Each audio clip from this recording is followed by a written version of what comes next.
Déjeuner, bonjour et bienvenue sur Europe 1. Jusqu'à 18h, vous allez passer 2 heures en compagnie de Daniel Evenou,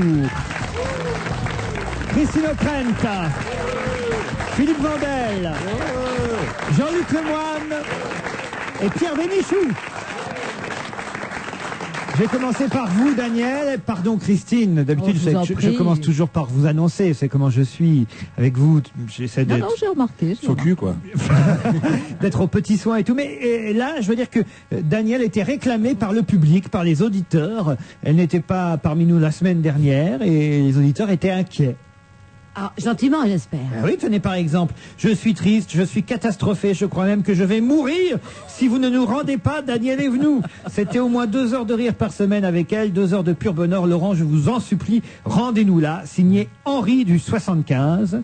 Alias Georges Filiou. Enfin, je dis Henri du 75, c'est marqué Henri entre parenthèses 75. Donc je sais pas si c'est le département ou l'âge, mais, mais j'imagine que c'est le département, Daniel. Il y a un email? Ah, je sais pas m'en servir. Oui. Est-ce qu'il y a son téléphone? Ah ben, il s'appelle Henri, toujours. Et post-scriptum, et puis entre nous, elle est quand même hyper bien foutue. Ah, qu'en pense Philippe Vandel? J'étais en train de me dire que ça aurait pu être mon mail. C'est vrai? C'est ce que je lui dis souvent. On peut confirmer, elle nous a tout montré avant l'émission. C'est dingue. Ouais. Oui. Mais des petits Laurent m'a pantalons demandé moulants. pourquoi j'avais mis un pantalon aussi moulant. Et puis après, je lui ai montré presque mes seins. Enfin, je suis en pleine forme. Mes seins aussi. Enfin, on va croire qu'il y a une visite médicale avant l'émission. Oui, c'est ça. Faut pas non plus exagérer. Si tu veux faire l'émission, faut que tu passes dans le bureau. Gisèle m'écrit quelle déception. Ouais, donc notre cher Daniel Evenou, je vous adore, mais je me permets de vous dire que sans elle, l'émission a tout de même beaucoup moins de charme. Vivement son retour, c'est pas possible ça. Je rougis. Regardez, ça se voit pas. Non, non. Alors c'est dingue, ça n'arrête pas. Je suis de plus en plus fan de Daniel Evenou. Je l'imaginais légère, futile, sans beaucoup d'esprit, ni intelligente. Eh bien, je fais amende honorable et je découvre au fil des émissions une femme de goût, intelligente, ayant beaucoup d'humour et de charme. J'aimerais beaucoup pouvoir échanger quelques mails privés avec elle. Tenez, je vous donne l'adresse email de Jean-Yves. Merci, mais c'est très émouvant, surtout quand ils sont gentils. Jean-Pierre m'écrit à quand son retour parmi nous, celle qui nous manque par-dessus tout, qui à l'émission de Laurent Ruquier nous fait prendre notre pied. On l'aime pour ses défauts, c'est Daniel qu'il nous faut. Vous vous rendez compte un peu, mais j'ai jamais eu autant de... Vous faites écrire, c'est pas possible. J'ai jamais eu autant d'emails. Moi, ce qui me fait vraiment plaisir, c'est que la semaine dernière, j'étais pas là non plus. Pas un email. Que de plaisir de retrouver notre chère Daniel Evenou, toujours aussi pétillante, elle est merveilleuse. Ses interventions sont toujours superbes, comme ses jambes, mais ça n'arrête pas, c'est pas possible ça. Attends, c'est quand même des gens qui la connaissent. Ah oui, oui. Parce qu'ils parlent de son corps, de ses jambes, c'est peut-être ça qui nous manque à Oui, toi et c'est à moi. bizarre, quand même, parce Et que en à la plus, radio, elle comment suce ils bien, savent oui. Non, c'est- mais... non, mais ils m'ont vu à la télévision quand même. C'est pas possible. Ah, enfin quelqu'un qui ne vous aime pas, Christiane. Juste pour vous dire que la présence de Daniel Evenou m'insupporte et que lorsqu'elle est là, je zappe. Elle ne parle que d'elle et ne fait rire que des copains. Vu de l'extérieur, elle est vide. Tous les autres sont super. Ah, ça va mieux. Ouais. Non, on est rassuré, Pierre, parce qu'on était un peu inquiets. On se disait, c'est pas possible. Non, non, moi je viens très souvent, j'ai jamais de mail. Détrompez-vous, quelqu'un. Parce que c'est pas les femmes jolies qui ont du succès, disait ma mère, c'est les femmes faciles. Après, tout Oh, et non. Je vais peut-être plus revenir. Hein. Non, il y a quelqu'un qui s'adresse à vous, Pierre. Il s'appelle Olivier. Bonjour Olivier. Il aimerait savoir si vous allez tenir le défi que vous a lancé Madame Michèle Alliot-Marie dans l'émission de Michel Drucker hier, c'est-à-dire visiter avec elle, l'accompagner un sous-marin ou un hélicoptère de combat. Vous avez dit oui avant qu'elle précise qu'elle tenait à ce que vous veniez en kilt. Bon, j'étais hier soir, alors forcément. J'en sors du sous-marin. En kilt? Oui, bien sûr, moi en kilt. Et c'est une nouvelle boîte ou... Il y a une boîte qui s'appelle le sous-marin. Vous avez raison, Christine, vous êtes bien Non, il y a une informée. boîte qui s'appelle le kilt, surtout. Et alors? Non mais c'est sérieux cette histoire? Je peux pas en parler. Non, je lui ai demandé au cours de cette émission, je lui ai dit pourquoi est-ce que vous cachez vos jambes, c'est ce que vous avez de mieux, vous êtes bien gaulé pour une gaulliste, enfin des conneries. Et pourquoi vous cachez vos jambes, parce que c'est le secret défense. Alors elle m'a dit, mais je mets parfois des jupes longues pour recevoir, courtes pour faire mon jogging, je sais pas quoi. Et puis écoutez, si vous voulez me voir en jupe, vous n'avez qu'à venir avec moi faire un truc dans un sous-marin. Mais alors, comme ça, Alliot-Marie. ça fait rien, j'imite mal moi. Elle porte des jupes pour faire du moi, jogging. vous mettrez un kilt. Je lui ai dit, si tu veux, je m'en fous. Alors du coup, elle m'a téléphoné un peu après l'émission, elle m'a dit, ben c'est maintenant en kilt. Alors je suis arrivé, Alors j'avais mon kilt, je suis allé en kilt chez elle. Alors là, elle m'a fait m'habiller, alors de façon très bizarre, avec des bas, des trucs comme ça, des escarpins et tout. Et puis Chirac est arrivé à ce moment-là, j'avais honte, je savais plus quoi faire. J'aurais bien voulu voir la scène, effectivement. Elle était sympathique autrement dans le privé? Non, moi, enfin, je ne l'ai vue que 20 minutes pendant une émission de télévision. Elle m'a impressionné parce qu'elle a, comme on dit, de l'abattage. Ah oui? Ah oui, elle a de la répartie, de l'abattage, elle a de la défense, c'est normal pour détourner son poste, mais elle a aussi de l'attaque, elle est pas mal. Elle est matignonnable, Madame Alliot-Marie, puisqu'il paraît qu'elle rêve de remplacer Monsieur Raffarin. Non, mais le rêve est le propre de la femme, en l'occurrence. Mais non, mais c'est manifestement une femme ministre de la Défense. C'était quand même une grande première, et c'est vrai qu'elle a su s'imposer à tous ces galonnés avec l'abattage que vient de décrire notre ami Bénichou. J'ai une petite blague envoyée par Mélanie, si vous préférez. Bonjour à vous, Laurent, et à toute l'équipe. Voici une petite blague que j'aimerais vous confier. Un petit frère et sa petite sœur prennent leur bain. Ils sont tout nus tous les deux. Le petit garçon se regarde, il regarde sa sœur, il se regarde à nouveau, il regarde à nouveau sa sœur et dit « Bah, vous les filles, faut vraiment que vous cassiez tout. » C'est mignon, non? Elle est mignonne. Vous connaissez la très très vieille du petit frère et de la petite sœur la petite sœur a 12 ans et le petit frère il en a 5. Alors il dit « Mais qu'est-ce que t'as là? Qu'est-ce que t'as là ?» Alors la petite fille, prenant son bain, serre ses jambes, elle dit « Mais où ?» Elle dit « Ben là, entre... » Elle dit « Mais non, mais c'est rien. Oh, mais qu'est-ce que t'as? Qu'est-ce que c'est ce truc comme ça? » Elle dit « Mais c'est rien, c'est un coup de hache. » Oh, elle dit « Merde, en plein dans la chatte. » Alors, je la connaissais pas. Ah oui. Non, moi, C'est un peu vulgaire, mais très amusant. Ah, une belle histoire aussi, celle d'un soldat qui est posté en Afghanistan. C'est Philippe qui nous l'envoie. Et ce soldat a récemment reçu une lettre de sa petite amie, qui elle est restée aux États-Unis évidemment. Et ça fait tellement longtemps qu'il est là-bas, basé en Afghanistan, que celle-ci lui écrit: Cher Ricky, je ne peux pas poursuivre notre relation. La distance entre nous est simplement trop grande. Je dois admettre que je t'ai trompé 2 fois depuis que tu es parti pour l'Afghanistan. Et cela n'est juste pour aucun de nous. Donc, je suis désolé, mais il vaut mieux que nous arrêtions notre relation. Merci de renvoyer la photo de moi que je t'avais adressée. Bise, Becky. Ça, c'est pas très gai, hein, comme ça. Alors, le soldat dit, bah, quand même, elle est garce. Et il demande à tous ses collègues de lui donner toutes les photos possibles que eux ont de leur petite amie, de leur sœur, de leur tante, de leur cousine. Et il renvoie à son ex-petite amie toutes les photos des filles dans une enveloppe, 57 photos dans la même enveloppe avec ce petit mot: Cher Becky, je suis désolé, mais je ne me souviens pas de qui tu es. Merci de prendre ta photo dans la pile et de me renvoyer les autres. C'est bien. Elle est pas mal quand même. C'est une belle vengeance, ouais. C'est une belle vengeance. Qu'est-ce qui a 6 boules et qui t'encule 2 fois par semaine? Le loto. Ouais. Ah, c'est bien. Ah, c'est pas mal. Ah, c'est bien. C'est Alexandre qui nous envoie ça. Ils sont en forme, nos auditeurs. Ah oui.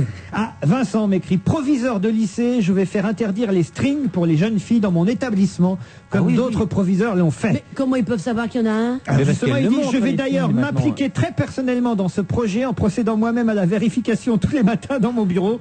Merci aux abrutis d'avoir imaginé une telle idée. Voilà ce que dit le proviseur, qui en fait évidemment est contre cette idée d'interdire le string. Idée que soutient Madame Ségolène Royal d'ailleurs, je crois. Ah.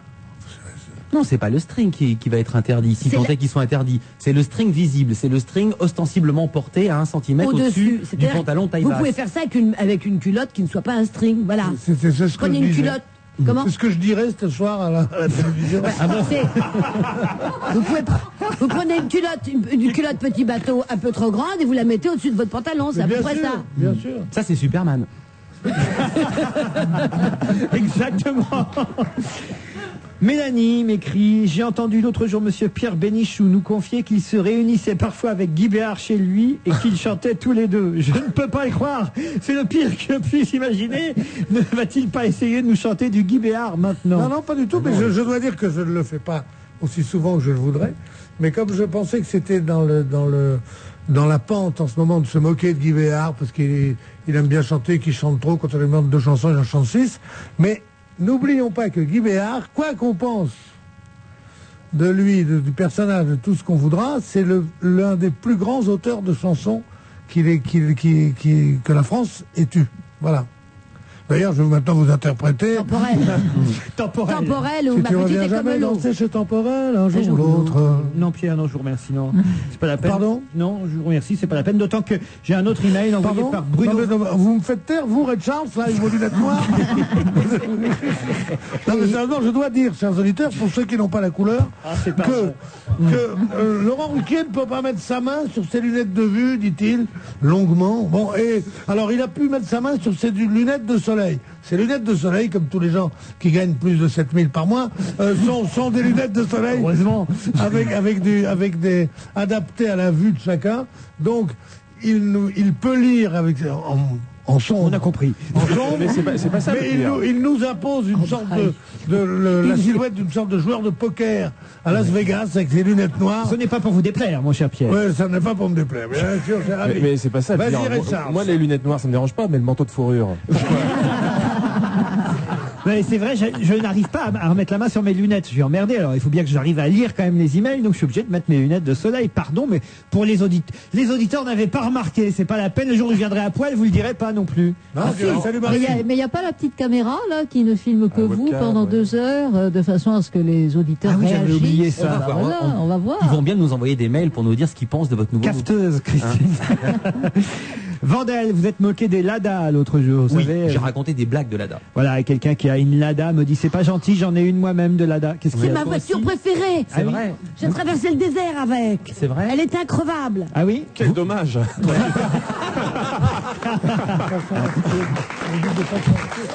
Voilà. J'avais pas encore parlé. Et les gens applaudissent alors que je disais une chose sincère. Moi, je cherche une Lada. C'est pas vrai. C'est facile J'en à voudrais trouver, hein. une. Il y a plein de morceaux dans la rue. Et pour, Regarde. Ah, il y a en une faire nouvelle quoi, blague. pour en faire quoi? Pour rouler dedans. Ah bon? Pour rouler dedans. Et je sais pas, je trouverais bien du sable Tu quelque veux part. pas qu'on parte en recherche tous les deux parce que moi je cherche après Titine. On pourrait faire ça. Toi tu pourrais trouver Lada et moi Titine en même temps. J'ai une blague de Lada, une nouvelle qu'on connaissait pas, envoyée par le même auditeur, Bruno Vincent, qui me dit quelle est la différence entre un véhicule Lada, une Lada, et Pierre Bénichou. Eh bien, je peux partir dans le désert. Ah non, avec la dame. Avec Pierre aussi, peut-être. Eh bien, il y en a un qu'il faut pousser pour le faire avancer, qui fait toujours des bruits que personne n'écoute plus, qui perd de l'huile, dont l'autoradio diffuse des chansons inaudibles, qui fume, et l'autre qui est une voiture. Méchant, Pierre. C'est salaud. Ça fait plaisir en fin de carrière. Je peux lancer une annonce pour J'ai avoir, 400 000 km au compteur, madame. Et tu as fait le contrôle pour technique. avoir une Lada. Je peux lancer une annonce. Oui, je vous en prie. Ah bah Attention, voilà. tu vas en recevoir 200. Tant Et mieux. à propos d'annonces, regardez cet auditeur qui profite de notre émission. J'ai jamais eu un email pareil. Il s'appelle Lamarfondière, j'ai pas son prénom, Michel Lamarfondière, et il m'écrit: mon cher Laurent, veuillez m'excuser de profiter de votre antenne, mais je n'ai pas d'autre moyen pour contacter mon chouchou qui est sur un chantier. Il n'a pas son portable et je ne connais pas son numéro de téléphone fixe, mais je sais qu'il écoute votre émission. Il faut lui dire que ce soir, on va manger chez Caddy et Gilles. C'est quand même incroyable. Oh là là, quelle tuile. Ma soeur qui me demande de garder ses mioches. Je pourrais jamais les supporter une après-midi entière. Faut que je trouve un moyen pour les occuper. Oh, un musée, tiens. Oh, ça c'est une bonne idée, un musée. Voyons sur pagejaune.fr. Pagejaune.fr, à ton service, madame. Je cherche un musée dans la région. N'importe lequel fera l'affaire. En voilà 20, rien que dans ta ville. Ah, j'ai trouvé. Le planétarium. Et pour connaître les séances? Tu cliques sur le bouton site web et t'y es. Ah bah parfait, il y en a une à 15h. Comme ça, je les largue dans la salle et à moi la paix pendant au moins 2 heures. Rapide, complet, efficace. Pagejaune.fr. Demandez, c'est trouvé. Page Jaune est un service de Wanadoo. Aujourd'hui, chez Auchan, encore un fan de promo, Speedy Gonzalez. Allez là, pourquoi vous êtes habillé en marin? Ben, avec Voyage Auchan, la croisière de 8 jours en Méditerranée est à moitié prix, soit 433 € par personne, moins de 2900 francs. Andale, et où on fait escale? Pour tout savoir, on appelle le 0825 015 115. Comment? 0825 015 115. 15 centimes la minute, prix hors taxe portuaire selon disponibilité. Fans de promo, tous chez Auchan. Jusqu'au 31 octobre. La vie, la vraie. Auchan. Les antibiotiques, c'est pas automatique. Une chronique de l'assurance maladie. Je suis commerciale, il faut que je sois opérationnelle, donc je prends effectivement un antibiotique quand ça ne passe pas, parce qu'il faut que ça aille vite, il faut que je sois sur pied au plus vite. Je peux pas me permettre, non. Docteur Boineau, que peut-on répondre à Patricia qui est si pressée? Patricia, un antibiotique, ce n'est pas la potion magique. Lorsque vous avez une rhinopharyngite, un rhume ou une bronchite, la cause est le plus souvent virale. Or, dans ces cas-là, les antibiotiques ne servent à rien. Vous ne guérirez pas plus vite, vous ne serez pas opérationnel plus vite. Il faut tordre le cou à cette idée reçue que les antibiotiques servent à guérir toutes les maladies. Les antibiotiques, c'est pas automatique. Parlez-en avec votre médecin. On va se gêner la suite, toujours avec Daniel Evenou, Christine O'Krent, Pierre Bénichou, Philippe Vandel et Jean-Luc Lemoyne. Et au téléphone, quelqu'un qu'on aime bien, Éric Chardin, bonjour. Salut Laurent, salut tout le monde. Salut. Salut Lemoyne, tout le monde, là. Salut Eric. Salut. Et bonjour. Bonjour, voilà, je crois au revoir bonjour. maintenant. Vous aviez le droit à 30 secondes. Je suis snob, c'est le titre d'un nouveau CD qui regroupe quelques-unes de vos chansons les plus connues, mais on va dire, si ce n'est remixées, réorchestrées en tout cas, et même des chansons inédites. Surtout, voilà, des reprises, on peut dire, comme par exemple Je suis snob, la chanson de Boris Vian qu'on a choisie et qu'on écoutera tout à l'heure, ou même La vie en rose de Piaf. Vous aussi vous attaquez à Piaf alors? Non, moi je m'attaque pas, moi. J'ai eu la rare chance de connaître Piaf vers la fin de sa vie. Formidable. Grâce à un pote à moi que j'adore, qui s'appelle Francis Lay. Et moi, comme j'étais pote avec Francis, j'allais le chercher quand il finissait son spectacle. C'était à Bobino à l'époque, où Edith chantait avec Théo. Et puis, alors là, je prenais ma voiture et puis j'allais chercher Francis et on allait bouffer à Montmartre chez Félix. Et puis, de temps en temps, Edith venait avec nous. Voilà. D'où la reprise de La vie en rose. Non, enfin... Entre autres. Oui, c'est-à-dire... Je fais un raccourci. Voilà, bravo. Une autre? Alors, une autre, outre cet album Je suis snob d'Éric Chardin, il y a un livre intitulé La baraque au néon aux éditions Jean Attias. Moi, je viens juste de le recevoir. Ouais. Mais avant de le lire, je l'ai confié à Philippe Vandel. 2 mots avant sur ce livre. Vous, Éric Chardin, c'est quoi? C'est un roman? C'est un guide? C'est quoi? C'est pas un guide touristique. Non. Bon, c'est pas un annuaire de téléphone. J'en ai sûr déjà de ces deux choses-là. Non, c'est un livre de nouvelles? C'est un roman, non, c'est un petit roman court, mais je crois assez plein. Court et plein. Ouais. Oui, c'est plus une... Bonjour, c'est Philippe Vandel, c'est plus une poésie, c'est plus une sorte de parabole. C'est une... ouais, c'est très symbolique. Oui, voilà. Non, mais c'est pas ça. C'est pas facile à définir. Tristan Zara le ferait mieux que moi. Je crois que c'était un livre surréaliste. Surréaliste. Ah oui, c'est totalement ça. On est dans un rêve. Il n'y a pas vraiment de personnages qui ont un nom. Il y a le personnage de la grand-mère. Il y a un chat. Le type donne des coups de pioche et hop, de l'eau jaillit. Un arbre pousse. Enfin, on est dans le rêve total. C'est presque comme une longue chanson. Vous l'avez écrit un peu comme ça? Non, j'ai honte de le dire. Allez-y. La vérité, c'est que, en fait, j'ai toujours été quelqu'un qui, quand il passe à la télé, fait parfois l'imbécile. Oh non. Et puis, ah bon? C'est gentil, je sais pas qui a dit ah non, mais c'est gentil.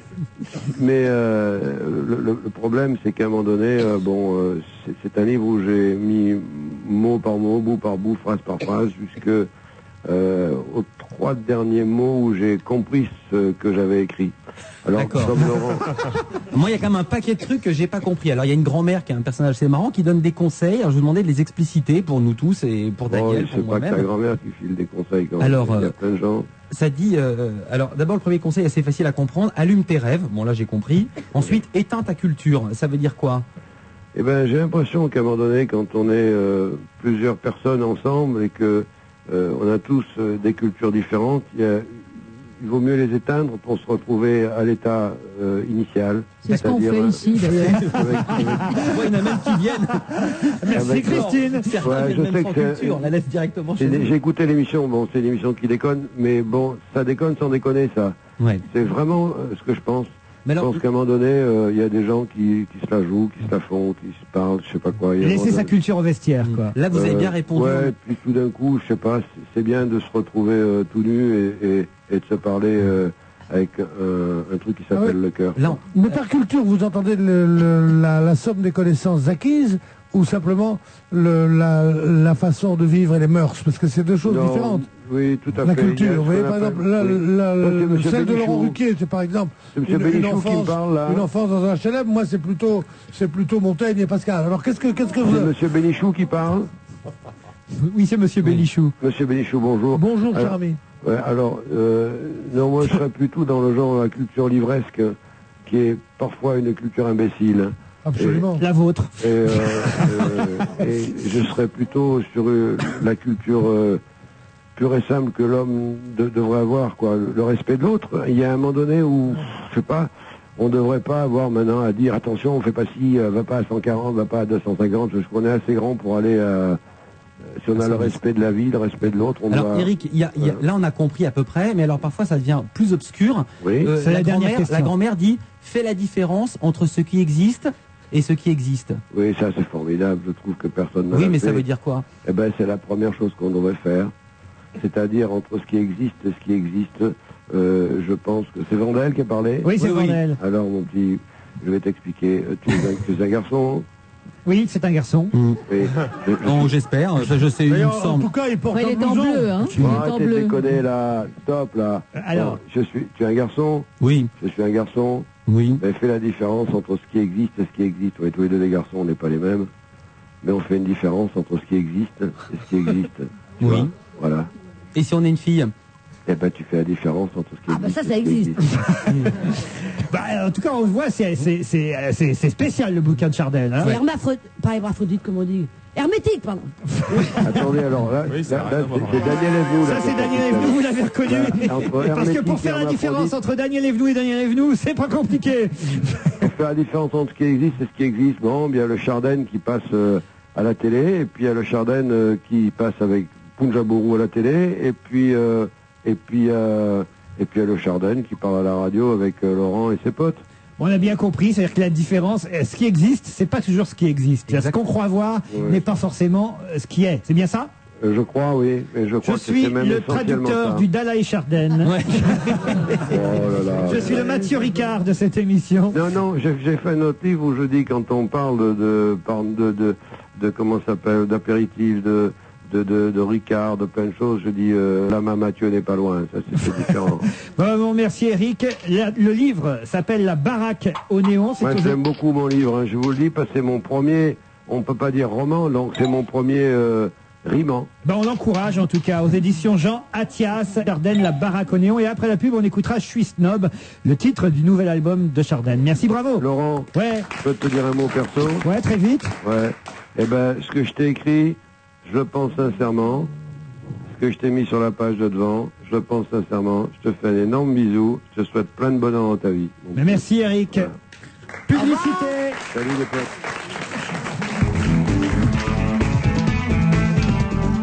Et si vous posiez vos questions à Monsieur Paul, conseiller Finance Poste? Bonjour, je m'appelle Lydia. Oui, bonjour. J'ai mon compte à la Poste et quand je fais un mail, je voudrais savoir où j'en suis. Eh bien Lydia, avec votre carte de la Poste, vous pouvez consulter le solde de votre compte dans n'importe quel distributeur de la Poste. Il y en a plus de 4200 en France. C'est simple, c'est pratique. Vous savez combien il vous reste avant de retirer de l'argent pour faire des folies par exemple. Oh non, ça Monsieur Paul, c'est pas mon genre.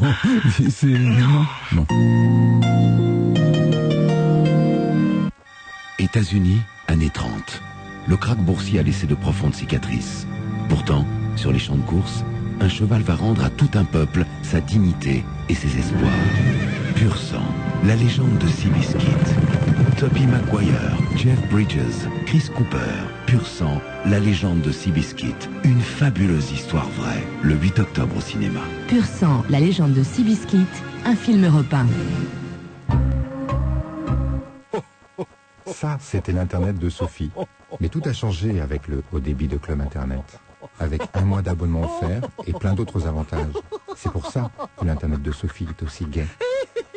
Jusqu'au 2 novembre, avec le haut débit, Club Internet vous offre 6 mois de service, le premier mois d'abonnement et les frais de mise en service. Modem gratuit. Abonnez-vous au 3204. Club Internet, l'Internet puissant sous vous. Appelez vite le 3204, 15 centimes la minute. Offre soumise à condition. 20 fois par jour, je répète, Camille, range tes affaires. Eh bien, ça n'a pas loupé. L'autre jour, Thomas a shooté dans le sac de sa sœur pour le dégager en touche. Oh, je vous raconte pas l'état des biscuits à l'intérieur du sac.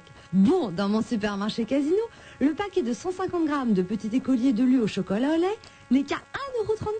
Mais c'est pas une raison, même si c'est tous les jours à ce prix-là. Camille, range tes affaires. Sinon, j'appelle Thomas. Supermarché Casino, on respire. Soit 8,93 € le kilo, prix habituel constaté. Quelques minutes avant l'ouverture d'un espace SFR. Écoute, je viens de recevoir les nouvelles séries limitées SFR Super Perso 24 heures. Ils ont dû se tromper, c'est pas possible. Fais voir. Regarde, 4 heures, 7 jours sur 7, 20 heures le week-end vers SFR FX et en plus sans texto. Et tout ça pour 15 000 personnes seulement. Non, je te parlais du prix. Ah, 59 €. Non. Si. Et vous, irez-vous au bout de votre formule SFR Super Perso 24 heures? Plus de plaisir dans votre espace SFR. Offre valable jusqu'au 31 octobre 2003 pour une souscription de 24 mois. Voir conditions en magasin. On va se gêner la suite avec Christine O'Krent, Daniel Evenou, Pierre Bénichou, Philippe Vandel, Jean-Luc Lemoyne. Alors, on s'écoute ce disque d'Éric Chardin? Ah bah oui. Parce qu'on n'a pas tout compris. Si on peut comprendre ce qu'il chante, parce que ce qu'il a dit n'était pas... Enfin, moi, j'ai pas vraiment compris, mais On attention, était- il non, est très sympathique. Ouais. hein. On était parfois plus proche de Stone que de Chardin. Ah voilà, ils hésitaient, ils savaient pas qui allait le dire. Christine n'a pas osé et Philippe y était. Mais c'est ça, Christine Non, avec on y a pensé. Oui, quoi, on y a voilà. pensé. On écoute Je suis snob. Oui. C'est de Boris Vian. Vous aimez Boris Vian? J'adore Boris Vian. Voilà, c'est une chanson. Est-ce que c'est lui-même qui l'a chanté, Boris Vian, cette chanson Je suis snob? Il me Oui, semble. bien sûr, c'est Il a lui qui tout l'a chanté. chanté. C'est lui qui l'a chanté, il a chanté aux Trois Baudets. Il était en première partie de Mouloudji et il partageait la première partie avec un inconnu qui maintenant est un peu connu depuis quelques semaines, s'appelle Jacques Brel. Sur Je vous assure que j'ai vu aux Trois Baudets, moi, Mouloudji en vedette et Jacques Brel et Boris Vian en première partie. Sur cet album de Chardin qui sort, là, ces jours-ci, on retrouve évidemment l'Aventura qui chantait en duo avec Stone, mais aussi 14 ans les Gauloises. Vous vous souvenez cette chanson qui serait interdite aujourd'hui hein, sur les ondes? 14 ans les Gauloises. Non, on changerait. 18 ans les Gauloises. Oh, mais même, le tabac est totalement interdit. 14 ans les Gauloises, fumez-tu. L'été sera chaud. 14 000 les Gauloises maintenant. L'été sera chaud. Ah, c'était L'été bien. sera chaud, l'été sera chaud. Ah, mais ça, Dans les c'était bien. t-shirts, dans les maillots. Il a fait aussi Toi, tu ne changes pas. C'est lui, non? Oui, le prix des C'est ça, allumettes. ouais, Mais incroyable. celle-ci n'est pas sur Et puis le Petit l'album. Martien aussi, bien, sur le dernier album. C'est vrai? Ouais, magnifique. Le petit Martien? Ouais. Ah ben je crois qu'il y a le petit Martien sur. Moi j'aimais bien la Normandie. Ah ben il y est pas c'est celle-là. vachement bien aussi. C'est plus la carrière solo de Chardin qu'on retrouve sur ce disque qui s'appelle Je suis snob. Je suis snob, c'est le titre de cette chanson.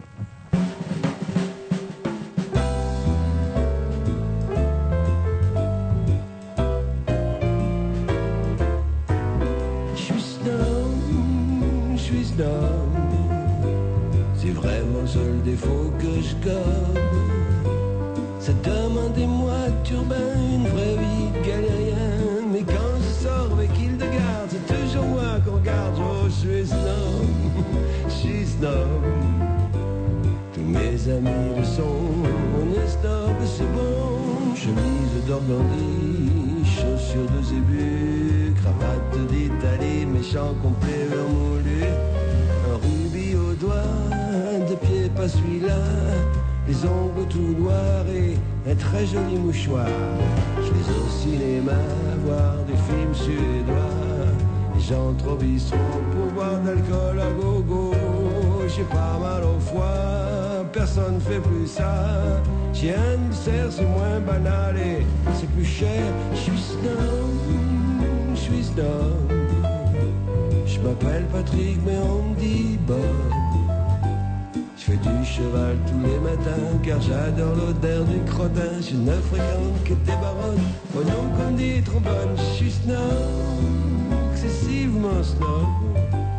Et quand je parle d'amour, c'est tout nu dans la cour. On se réunit avec des amis tous les vendredis pour faire des snobbies parties. Il y a du coca, on déteste ça, et du camembert qu'on mange à la petite cuillère. Mon appartement est vraiment charmant. Je me chauffe au diamant, on peut rien faire de plus fumant. J'avais la télé, mais ça m'ennuyait. Je l'ai retourné, fallait voir, de l'autre côté c'est passionnant. Je suis snob, je suis snob. Je suis ravagé par ce microbe. J'ai des accidents en Jaguar, je passe moins doux au plumard. C'est dans les détails comme ça qu'on est snob ou pas. Je suis snob, encore plus snob que tout à l'heure. Et quand je serai mort, je veux un suaire de chez Dior. Je Je suis snob, Eric Chardin, c'est pas mal. Bien, ouais. J'ai quelque chose justement pour les snobs, c'est dans le journal du dimanche que j'ai trouvé cette info hier. Une nouvelle eau qui s'appelle Fidji, qu'on s'arracherait, paraît-il, en France, parce que cette eau est très particulière. Elle provient d'eau de pluie ayant cheminé durant 450 ans parmi les couches volcaniques de l'île de Wakaya, perdue au beau milieu du Pacifique. On la vend seulement dans quelques magasins très chics à Paris, paraît-il. On la vend déjà énormément en Amérique du Nord et du Sud, en Australie, en Asie et depuis peu donc en Europe. Et paraît-il, cette eau, on se l'arrache au point qu'il y aurait des listes d'attente pour avoir cette eau Fidji, elle s'appelle. La pureté a un prix, hein, écrit le journal du dimanche, pour les snobs que ça intéresse. 2,15 € les 50 centilitres d'eau minérale. Est-ce que vous êtes prêt à mettre ça pour l'eau Fidji, mon cher Pierre? Non, mais je peux vous en vendre si vous voulez. Parce que j'ai déjà mon beau-frère qui prépare les étiquettes. Mon autre beau-frère qui a les bouteilles vides. Et celui ma qui femme ouvre qui a ouvert le robinet. Ils les font livrer par la Brinks, ils font comment? Écoutez, c'est la boisson des stars, paraît-il. L'équipe de la série Friends en boit presque à chaque épisode, ce qui explique peut-être le succès. Whoopi Goldberg, Pierce Brosnan, James Bond. Whoopi Goldberg, mais c'est Vital plutôt. Pierce Buvez et Pierce Brosnan. Elle apparaît dans les journaux et magazines chics, cette eau. Pas besoin de publicité, seulement le parrainage de quelques événements un peu partout dans le monde. On la trouve dans les restaurants new-yorkais branchés, dans les épiceries de luxe. On la trouve chez Douste Blasi aussi, parce qu'il a enlevé tout son stock d'eau de Lourdes. Et il fait plus, maintenant il fait plus que ça. Il a mis Fidji dessus, enfin, toutes ces conneries-là. Est-ce que la bouteille est en verre? Parce que c'est ça, l'eau snob dans les dîners, c'est la bouteille en verre. Eh bien, justement pas. Elle est en plastoc. Oui, en plastoc recyclable, en fait. Je savais qu'il y avait un truc. Voilà. C'est-à-dire qu'on peut faire un vélo avec, après? Les bouteilles sont produites sur place, c'est-à-dire là-bas sur l'archipel Wakaya, là.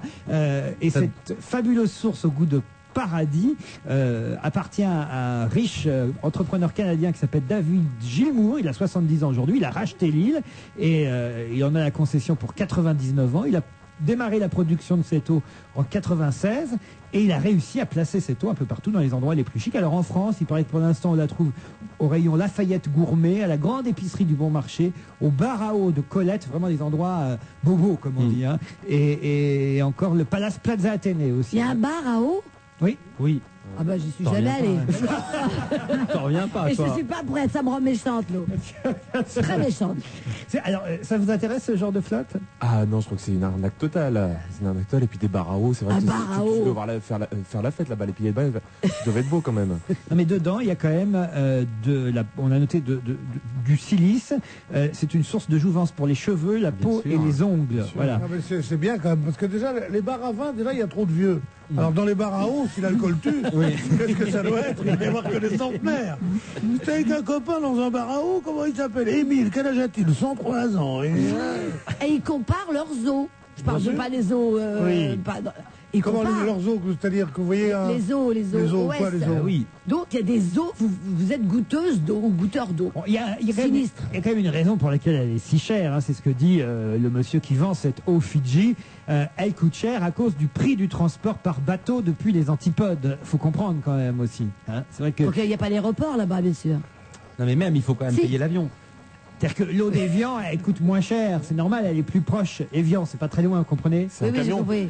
Voilà. Évian, Vichy, Vitel, c'est près de chez nous. Voilà, exactement. Vous savez qu'à propos de l'eau d'Évian, Boris Vian, avant qu'il soit connu, il cherchait à se faire de l'argent. Alors il avait pris toute sa famille qui étaient des Russes immigrés et qui avaient une vieille maison à Fontenay. Et il avait mis tout le monde là, et on voyait le truc, et il y avait une bouteille comme ça avec une bouteille d'Évian devant, et la publicité qu'il avait essayé de vendre, que personne n'avait pris, c'était Évian, l'eau d'Évian. Bon, et évidemment, comme il n'était pas connu, on lui avait foutu ça à la gueule. La Fidji, voilà, c'est la nouvelle. Vous l'avez pas goûté, Christine? Non, mais maintenant que vous me l'avez signalé abondamment, je sais pas, c'est la correspondante. Avec Daniel, si on va toutes les deux au bar à eau. Moi j'aurais une petite bouteille de vin dans ma boîte, dans mon sac à main. 2 francs les 50 centilitres, on peut acheter, enfin 2 euros. 2,15 €. C'est-à-dire on peut acheter peut-être, on peut prendre un quart à 2, quoi. Hein. Ça fait 15 francs la bouteille, quoi, en gros. Hein. 15 francs la demi-bouteille, 50 centilitres. Parce que j'ai pas écouté, c'est le 2 millilitres à 2,15 €. Une bouteille d'eau minérale, aujourd'hui, c'est 1,5 litre, non Non, mais pour ceux qui aiment l'eau, ça n'est pas cher. C'est tout, pour ceux qui n'aiment pas l'eau. Francs pour un litre, ça tu coûte peux moins déjà cher. avoir un pinard normal. Moi, pour ce prix-là, j'ai 2 litres. Non, mais s'il a raison.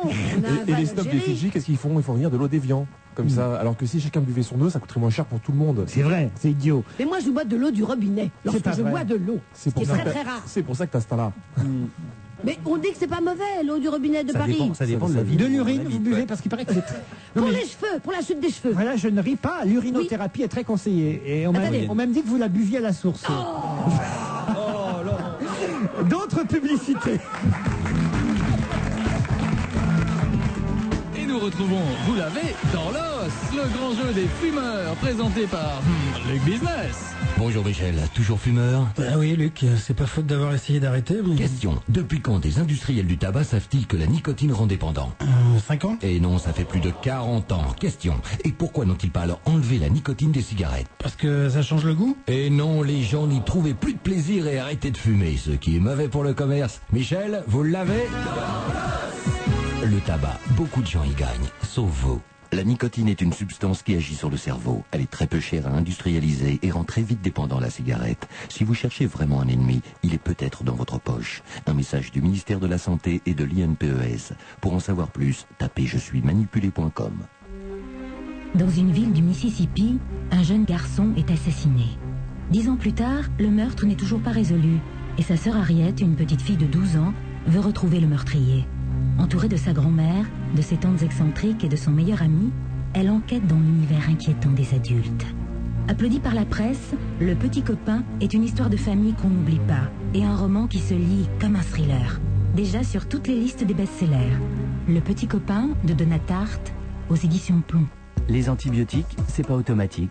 Une chronique de l'assurance maladie. Je suis issu d'une famille antibiotique. Ma mère, quoi qu'il arrive, me donne les antibiotiques. Elle fait toujours pareil avec mes enfants. C'est-à-dire, dès qu'ils ont le moindre nez qui coule, elle a envie de leur donner des antibiotiques. Docteur Cohen, comment réagissez-vous au témoignage de Michel? Monsieur, dites à votre maman que les temps ont changé. À son époque, même si l'on prenait l'antibiotique de façon inutile, les risques de résistance étaient très faibles. Aujourd'hui, les bactéries résistantes se sont développées et chaque prescription d'antibiotiques inutile est dangereuse.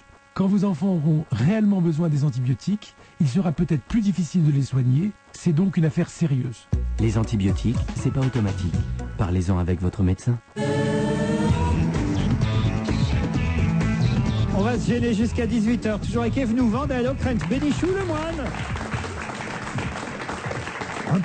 Un peu de politique, car je ne voudrais pas, ma chère Christine, que vous vous sentiez désintéressée par nos propos. Oh, mais non, mais il faut dire qu'ils étaient à un tel niveau jusqu'ici que j'avais du mal à suivre. Je m'en ouvrais à Écoutez, mon je suis camarade désolé, Mandel. c'est de l'urinothérapie, mais je sais que cela existe. J'ai lu des papiers dans des magazines très sérieux là-dessus. Ça, au Japon, Cindy Crawford fait ça. Voilà, exactement. Faut pas confondre avec l'ondinisme. Qu'est-ce que c'est l'ondinisme? L'ondinisme, c'est une perversion sexuelle qui consiste à justement à prétendre que c'est de la thérapie, mais c'est plutôt l'urino qui est intéressante là-dedans. Vous voyez ce que je veux dire? Ah oui, j'ai bien compris.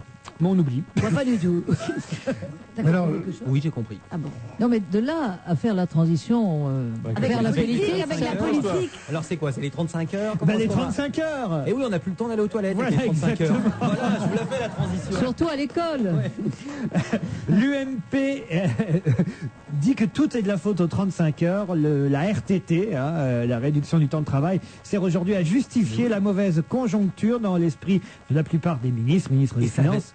Et évidemment, dans l'esprit aussi du Premier ministre, M. Raffarin, actuellement à Moscou. Alors, est-ce que c'est tout la faute aux 35 Et heures? ça avait même justifié les 15 000 morts de cet été. C'était à cause des 35 heures à l'hôpital, vous vous souvenez? Eh oui, c'est vrai, on l'avait dit. Alors, Pierre, Christine. Alors, je vais vous dire, je m'en vais vous le dire, j'étais contre cette mesure. Tout le gouvernement de gauche était contre cette mesure. Ça a été un gadget qui a été inventé par Martine Aubry. Elle l'a fait, on lui a dit surtout seulement dans le privé, pas dans le public. Elle l'a refusé, en fait, ça a été ficelé de façon terrible. Ça n'a fait plaisir qu'aux cadres. C'est vrai. Mais ça a rapporté des emplois, c'est sûr. Ça a fait que beaucoup de gens ont été assez heureux quand même, parce que, encore une fois, la pénibilité du travail est telle que 5 heures de moins à s'emmerder quand on a un travail emmerdant. Je ne parle pas des privilégiés comme ceux qui font de la radio ou ailleurs. Avec des lunettes. Avec des lunettes noires. Et donc ça a été plutôt une bonne mesure. Il y a eu dans certaines administrations, surtout les hôpitaux, où c'était absolument ingérable, où il fallait des mesures d'accompagnement qui n'ont pas été prises. Cela dit, tout le monde savait qu'on en était là. Ce gouvernement qui est en train de boire la tasse se dit qu'est-ce qu'on peut faire, quel gadget on peut trouver, et ils ont trouvé les 35 heures. Comme si c'était nouveau que le 35 heures avait été une bonne mesure mal appliquée.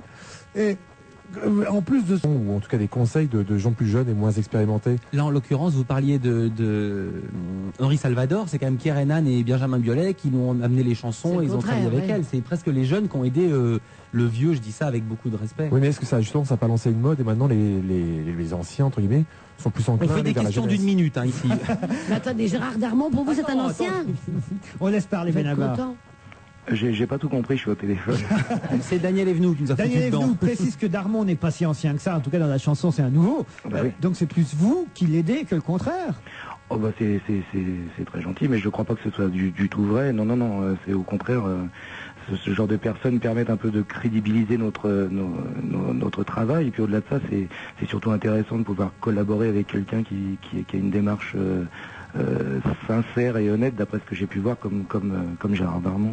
Keren Anne, c'est vrai pour Salvador, ainsi que Benjamin Biolay. Je crois aussi que Biolay a participé au dernier Stéphane Eicher. Il en a écrit un aussi pour Julien Clerc, pour Valérie Lagrange aussi. C'est aussi, je crois, un futur collaborateur de l'album de Juliette Gréco. Vous aussi, vous êtes contacté comme ça par des artistes plus anciens, on va dire? Assez peu, mais c'est aussi pour des raisons d'emploi du temps, comme je tourne beaucoup, mais en même temps je suis pas convaincu d'avoir les compétences pour pouvoir écrire correctement pour d'autres personnes, enfin pour beaucoup de gens. Non. Je crois vraiment à un talent et une compétence particulière ce que fait très bien Benjamin Biolay d'ailleurs, mais c'est un exercice assez dur. J'aimerais bien le faire, mais je suis pas sûr de... Pour parler de ça, pour faire la comparaison, ce que vous avez de plus que Biolay, c'est pas pour rien retirer à son mérite, il y a de l'humour, donc ça peut être dit presque que par vous. C'est quand même très rigolo de vous entendre. C'est gentil, j'essaye en tout cas, oui, d'avoir un peu de légèreté, un peu de recul dans les paroles. En tout cas, je comprends quand vous me dites que vous avez un emploi du temps qui vous permet pas forcément de travailler pour les autres, parce que j'ai la liste des dates que vous allez faire là dans les jours qui viennent, c'est assez impressionnant. Oui, mais dans la journée, il a du temps. Vous pouvez nous en dire quelques-unes? Pierre Bénichou déteste que je donne les dates. Mais pas du tout. Mais je vais le faire, parce que là, il y a Paris, donc on l'a dit cette semaine, d'abord l'Élysée-Montmartre, ensuite le Trianon, mais c'est complet, cherchez pas. En revanche, ensuite, il y a Nancy le 13 octobre, Bastia le 15, Lyon le 16, le 17, Chambéry le 18, c'est tous les jours, le 18, Mont-Soleil-Mines. Bon, là, petite pause jusqu'au 21 octobre, 3 jours plus tard, Nantes, vous y restez à Nantes, vous faites 2 salles différentes manifestement. 23 octobre, Le Mans, 24, Saint-Brieuc, 25, Quimper, 29, 3, 12 novembre, vous avez une petite pause quand même pour le 1er novembre. 12 novembre, Tours, ensuite Bordeaux le 13, Blagnac le 14, Poitiers le 15, Grenoble le 19, Montpellier le 20, Perpignan, Niort, vous allez être claqué à la fin. Ils vont vous tuer. Vous avez une carte kiwi? Pourquoi Benabar? Comment vous avez choisi Benabar? Benabar, en fait, c'est Barnabé en verlan, mais il n'y a pas véritablement de message derrière. C'est un surnom qui n'était pas censé pour durer. Puis... Est-ce que Gérard Darmon, vous êtes devenu assez ami avec lui pour qu'il vous chante Barnabé ou pas? Non, j'ai pas eu cette joie encore. Parce qu'il imite très bien Fernandel. Ah oui. Et il aurait pu vous chanter Benabar. On va écouter non pas une chanson de Fernandel, mais une de vos chansons, extraite justement de l'album sorti il y a quelques mois maintenant, Les risques du métier. Ce sont, j'imagine, ces chansons-là que vous interprétez sur scène, ainsi que quelques-unes du précédent? Oui, il y a un mélange assez équitable des 3 albums. Ouais. Alors écoutons Je suis de Celle, une chanson extraite du dernier album de Benabar, Les risques du métier, c'est le titre de l'album. Merci Benabar. Merci beaucoup à vous. Je suis de Celle, dernier single. Au revoir. L'album s'appelle Les risques du métier et en tournée à travers la France. Je vais pas redonner les dates, Pierre. Oh si. Il fait Mont-Soleil-Mines, c'est quand? Mais vous avez aimé, hein? Ah, moi j'ai beaucoup aimé. Vous êtes souvent critique avec les jeunes chanteurs? Non, pas du tout, parce que moi j'aime beaucoup cette chanson-là, et on me dit que je suis passéiste parce que j'aime beaucoup ce genre de chanson, et je trouve que justement c'est un renouvellement dans ce que ce genre de chanson avait de meilleur. Est-ce que vous avez des références de chanteurs? Il est parti là. Mon cher Benabar, revenez le plus vite possible que je vous pose un peu des questions. Il est chez Christian Fechner? Ouais. Il est bouffé par un lion. Non, je regrette de pas lui avoir dit ça, c'est que il y a son portrait aujourd'hui en 4e de couve de Libé, et il dit quand même un truc, faut oser parce qu'il est un peu l'idole des bobos. Il dit: je préfère Télépoche aux Inrecuptibles, j'en ai marre de ce discours débile sur la chanson commerciale. Le but, c'est quand même de faire des chansons qui parlent à un maximum de gens. Je trouve que c'est vrai, je trouve qu'il a raison, et je trouve qu'il a des couilles de le dire. C'est bien, c'est rare ce discours. Il a des couilles de le dire et de ne pas le faire, surtout. Enfin, moi aussi, ce qui est j'aime bien, beaucoup c'est qu'il chante. Benabar, il faut acheter les autres albums parce qu'ils étaient déjà très très très bien. Parfait. Notamment un morceau qui s'appelle Majorette qui est magnifique. Pourquoi les arrêts maladie? Ce titre du Parisien ce matin vous a peut-être interpellé. C'est que face au trou de la Sécu, on s'interroge quelles en sont les raisons. Et on dit qu'il y aurait des abus chez les Français côté arrêt de travail. On dit que les chiffres vraiment sont en grosse augmentation. On dit même qu'en 2 ans, les arrêts longue maladie octroyés aux 55-59 ans ont bondi de 24%. Alors on a des exemples dans cet article assez incroyables. On nous dit que pendant les vacances, les mamans se font parfois porter pâle pour rester auprès de leurs enfants. On nous dit qu'en Seine-Saint-Denis, au moment de Roland-Garros, il y a bizarrement une progression de 25% des arrêts de travail.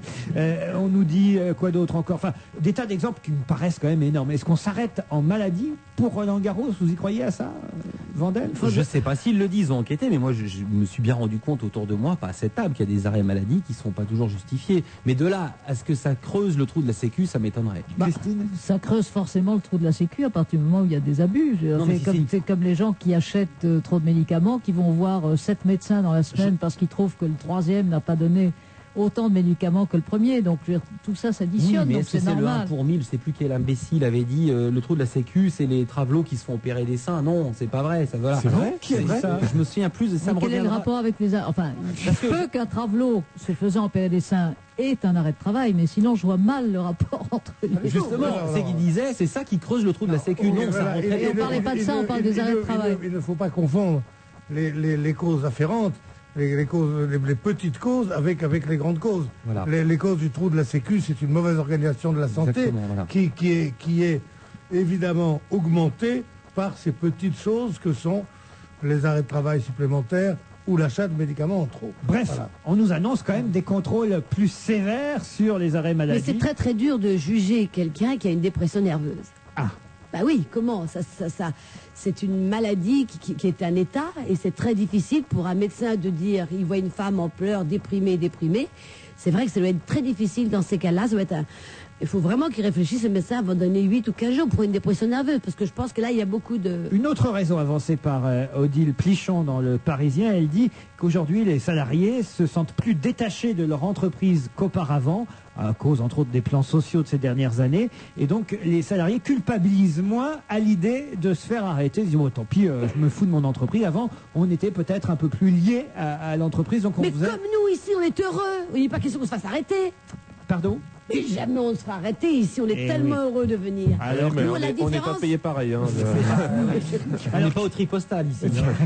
C'est pour ça que je dis. Alors que parfois, moi, je me dis une bonne petite épidémie. Ouais.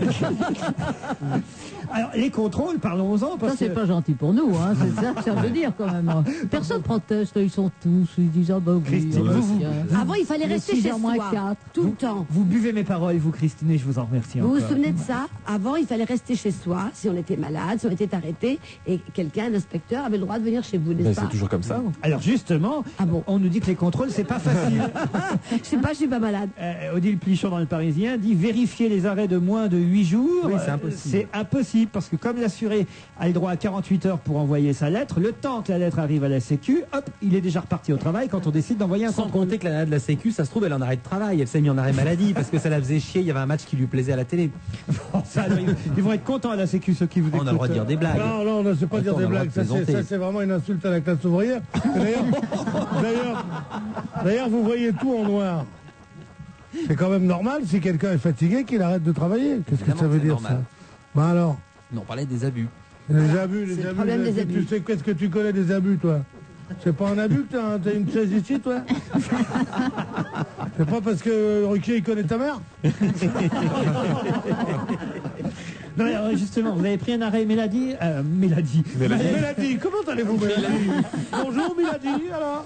Il paraît que Mélodie est en arrêt de travail. Hein. Non, mais nous faisons un métier. Qu'elle a avalé ses ferrets. Non, nous faisons tous un métier, on ne peut pas être en arrêt maladie. C'est impossible. Même très très malade, on va jouer au théâtre. On fait un métier à part. Vous n'allez jouer au théâtre que si vous êtes très très malade. C'est le contraire. Non, vous alors Jean-Luc, vous avez été en arrêt maladie récemment? Non, comme dit Daniel. Comme dit Daniel, oui, c'est Daniel, je ne sais plus. Depuis que je suis comédien, tu vas être en arrêt maladie. Avant, quand j'avais un métier plus classique, on va dire, oui, je me suis mis. C'était quoi ton métier? Je m'occupais d'enfants maternels. C'est pas vrai. Si, j'ai réussi à faire, je crois, le truc que aucun animateur n'a fait avec des enfants maternels. Je les ai emmenés voir un film iranien. Et en y allant au cinéma, je me suis rendu compte que le film était sous-titré. Oh non, ils avaient 4 ans. Ouais. J'ai vu 20 enfants qui étaient là, qui avaient la bouche bée, qui n'ont rien compris, ils sont sortis, je leur ai dit c'était bien fait. Oui. Donc là, on s'aperçoit qu'en fait, ils captent des choses. Tu as décidé de changer de métier. Maintenant, ils sont au casting du lodge. Il a décidé de changer de métier après cette erreur et surtout après l'erreur qu'ont fait les gens qui ont porté plainte des conneries, des trucs qu'il y a eu, des bêtises qu'on leur reprochait, tout ça. C'est honteux de détruire la réputation d'un homme pour une petite soirée, c'est vraiment. Donc là, on t'a mis en arrêt maladie après cette histoire. Non, il s'est mis lui-même en arrêt. Mais non, faut pas tout mélanger, non. Quand il voulait pas y aller, il se mettait en arrêt maladie. Non, mais j'avais des problèmes, je suis tombé. Comment ça? Je suis tombé sur le dos, mais de toute façon, je tombe beaucoup. Hier, j'ai fait un malaise. Ah bon? Oui, j'ai repris le foot hier. C'est pas vrai. Si, j'ai repris le foot, j'ai fait un tournoi de foot, j'ai fait 10 minutes et j'ai fini avec les pompiers. C'est pas vrai. Non, mais on peut pas connaître la vie sexuelle sur le terrain, c'est passé comment? Non, mais c'est dramatique parce que je me suis aperçu que j'étais complètement rouillé, donc il faut que je reprenne le sport. Écoutez, voilà une nouvelle, Jean-Luc Lemoyne reprend le sport, je crois qu'on peut terminer là-dessus. Au moins. Vous êtes bon pour le PSG? Je pense, c'est bon. Allez, on se retrouve demain entre 16h et 18h. C'est toi qui as tout fabriqué, qui a construit la machine pièce à pièce. Jeanne Moreau, Nicole Garcia et François Berléand incarnent les monstres sacrés de Cocteau, ce soir sur France 2. Quelques minutes avant l'ouverture d'un espace SFR. Écoute, je viens de recevoir les nouvelles séries limitées SFR Super Perso 24 heures. Ils ont dû se tromper, c'est pas possible. Fais voir. Regarde, 4 heures, 7 jours sur 7, 20 heures le week-end vers SFR FX et en plus sans texto. Et tout ça pour 15 000 personnes seulement. Non, je te parlais du prix. Ah, 59 €. Non. Si. Et vous, irez-vous au bout de votre formule SFR Super Perso 24 heures? Plus de plaisir dans votre espace SFR. Offre valable jusqu'au 31 octobre 2003 pour une souscription de 24 mois. Voir conditions en magasin.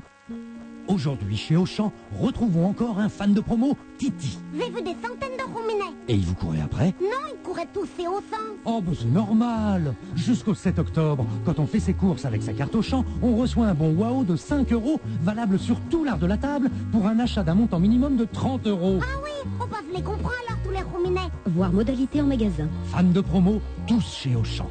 Jusqu'au 31 octobre. La vie, la vraie. Auchan. Vous écoutez Europe 1, il est 17h. Nous nous retrouvons après les informations présentées par Astrid Barr. Bonsoir. Bonsoir Laurent, bonsoir à tous. Plusieurs associations de défense des enfants dénoncent un grave dysfonctionnement des services sociaux après la mort violente de 2 enfants ce week-end à Strasbourg. Dylan, 4 ans, a été retrouvé mort après avoir subi un calvaire. Selon les enquêteurs, il a été torturé. Et Priscilla, 13 mois, a également été retrouvée morte avec de profonds coups de couteau dans le ventre. Ces 2 drames se sont déroulés à 1 rue d'écart dans le quartier de la Montagne Verte à Strasbourg. Le cas de Dylan avait récemment été signalé aux services sociaux. Son école avait passé un coup de fil en le voyant blessé puis absent. Une assistante sociale s'était présentée la semaine dernière, mais elle n'avait pas pu voir le petit garçon. Elle devait revenir le voir demain matin. Et toujours le débat des 35 heures. Le ministre de l'économie, Francis Maire, estime qu'elles ont introduit dans l'esprit des Français une perception sur l'intérêt du travail qui n'est pas la bonne. Nous cherchons à rectifier cette impression, dit-il, pour montrer que le travail dans la vie, c'est aussi gratifiant, c'est aussi utile et que le fait de travailler plus n'est pas une malédiction, dit-il. Alors que Roselyne Bachelot, la ministre de l'écologie, a présenté ce matin son plan contre le bruit, la ville de Boulogne-Billancourt, dans les Hauts-de-Seine, lance une campagne de contrôle du bruit des 2 roues. Toutes les motos et les mobylettes pourront faire vérifier gratuitement leur pot d'échappement. Les véhicules en infraction, c'est-à-dire qui font trop de bruit et qui ne sont pas présentés dans un des 9 points de contrôle, pourront avoir une amende jusqu'à 68 €. Selon le plan anti-bruit de Roselyne Bachelot, les pots d'échappement non conformes pourront être saisis. Nouvel attentat en Corse, une maison en construction a été détruite à Saint-Florent, en Haute-Corse. Elle appartenait à un Continental. Les policiers ont retrouvé l'inscription « Les Français dehors » écrite en langue corse sur le panneau du permis de construire. Les intermittents du spectacle déposent un recours devant le Conseil d'État pour annuler l'arrêté qui modifie leur régime d'assurance chômage. Ils estiment que des modifications ont été faites sur le texte après sa signature et à l'insu des partenaires sociaux. Les marchés financiers, c'est une journée de prise de bénéfices à Paris, Pierre Fay. L'indice CAC 40 recule de 0,56% à 3268 points. C'est calme aussi à New York. Le Dow Jones et le Nasdaq gagnent 0,1%. L'euro remonte à 1,1655 profitant des propos du président de la Banque Centrale Européenne. Wim Duisenberg a estimé qu'un ajustement du dollar comprenait une baisse était inévitable. Lagardère notamment cède 2,2%, Sanofi Saint-Elabo 2,4% et Air Liquide 1,8%. En revanche, Rhodia s'adjuge 4,8% pour sa reprise de cotation. LVMH progresse de 1,4%. Le groupe de luxe a vendu sa marque de champagne Cagnard du Chêne, marque qui représente moins de 5% de ses ventes dans le champagne. Les courses cet après-midi à Angers, dans la 5e tous courus. Premier le 3, 11,50 et 4,30. Deuxième le 6, 8,30. Troisième le 10, 3,30. Dans la 6e, le 7 était non partant. Premier le 10, 11,30 et 3,30. Deuxième le 16, 2,60 et troisième le 9, 3,20. 17h03 sur Europe 1. Très bon après-midi. Dans un instant, on retrouve Laurent Ruquier. Bonjour, c'est Géraldine Carré. Qu'est-ce que vous faites à l'heure du déjeuner? Moi, je vous propose de nous rejoindre sur Canal+ pour La Vie en clair, 1 heure de conseils et d'infos pratiques, présentée dans la bonne humeur par notre équipe de spécialistes. Demain, dans l'émission, la nouvelle folie des Français, c'est leur salle de bain, le boom des SMS, le langage à la mode chez les ados et la réponse de notre psychothérapeute à toutes vos questions. La Vie en clair, c'est tous les jours à l'heure du déjeuner sur Canal+. Canal+ est tellement plus encore. Le Didi est une espèce qui râle tout le temps. Où sont passées mes chemises? Elles sont pas repassées, gna gna gna. Alors moi, dimanche, je lui ai dit, tu te débrouilles tout seul. Résultat, il a réussi à verser plus d'un demi-flacon d'adoucissant dans la machine à laver. Bon, c'est pas grave, car mon soupline à vendre, j'achète 3,62 € les 3 litres dans mon supermarché Casino. Et c'est tous les jours à ce prix-là. Mais bon, si le Didier n'existait pas, je ne sais pas s'il faudrait l'inventer. Supermarché Casino, on respire. Soit 1,21 € le litre, prix habituel constaté. Et nous retrouvons Vous l'avez dans l'os, le grand jeu des fumeurs, présenté par Luc Business. Alors Michel, toujours fumeur? Eh oui. Eh oui, Michel, question. Combien y a-t-il de cancérigènes dans la fumée de cigarette? 5? Non, il y en a plus de 50. Ah bon? Eh oui.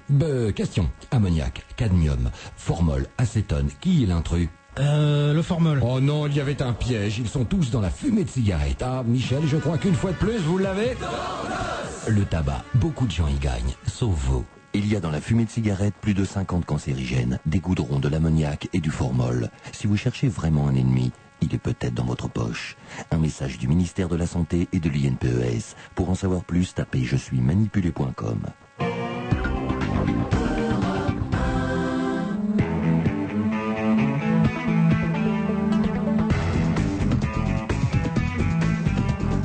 On va se gêner jusqu'à 18h, toujours avec Philippe Vandel, Pierre Bénichou, Jean-Luc Lemoyne et la présence féminine de cette émission, Christine O'Krent, Daniel Evenou. De nombreux emails sont arrivés depuis le début de cette émission. Sur vos lunettes? Non, mais oui, enfin sur mes lunettes, non. Mais à propos de mes lunettes, oui, Christine. Ouais. Mais sur vous aussi, chère Christine. Par exemple, Alex me dit « Bravo pour votre émission. Pourriez-vous dire à Pierre Bénichou qu'il se tienne correctement ?» Car franchement, à travers la webcam, ça fait désordre. Entre vos lunettes de soleil, le t-shirt Superman de Vandel, la Miss Evenou qui ne tient pas en place, heureusement qu'il y a Christine pour remonter le niveau. On est compte un Merci, monsieur. Ça fait vraiment beaucoup de peine, parce que déjà tout à l'heure, j'étais absent la semaine dernière, pas un mail, et là je suis même pas sur la webcam. Si d'ailleurs il l'a prévu, il a marqué « Désolé Jean-Luc Lemoyne ». Vous voyez, c'était prévu. Atina m'écrit « C'est super votre équipe, je vous adore tous, mais mon chouchou c'est Bénichou ». Atina, 38 ans, région parisienne. Enfin une jeune.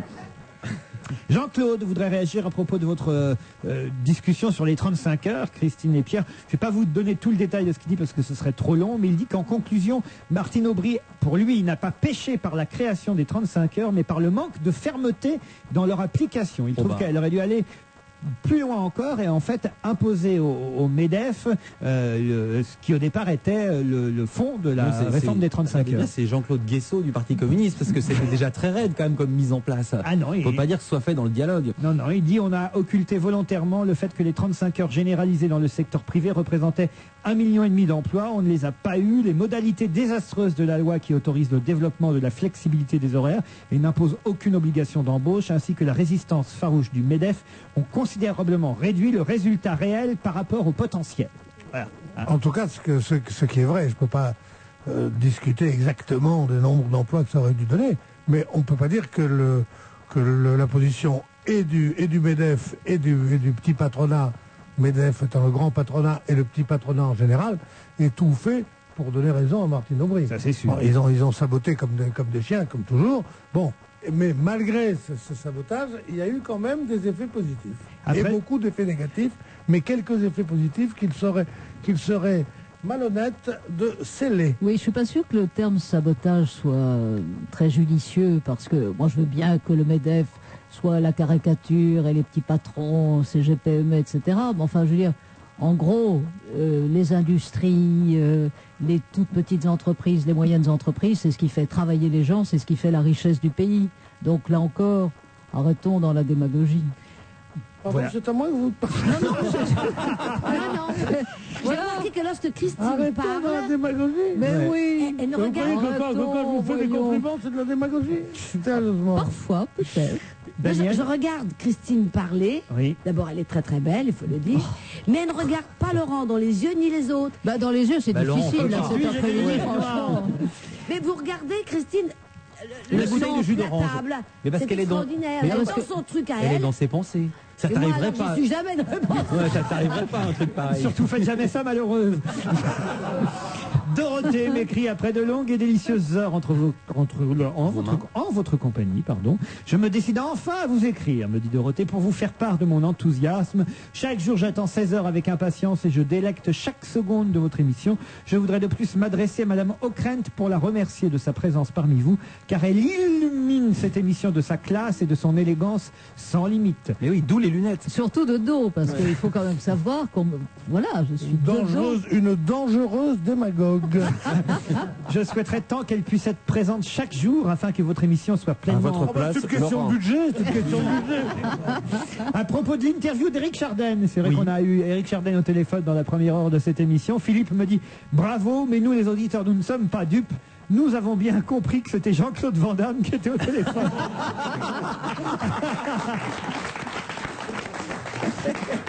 Et le pire, c'est qu'il n'y a pas seulement cet auditeur qui s'appelle Philippe qui m'a envoyé ça, ils sont plusieurs. Un autre qui s'appelle Renaud me dit interview de Chardin, Jean-Claude Van Damme, on t'a reconnu. C'est quand même dingue, hein. Bah, c'est vrai que finalement, quand j'y pense, oui, ça ressemblait beaucoup. Il y avait quelque chose de ça. Bon.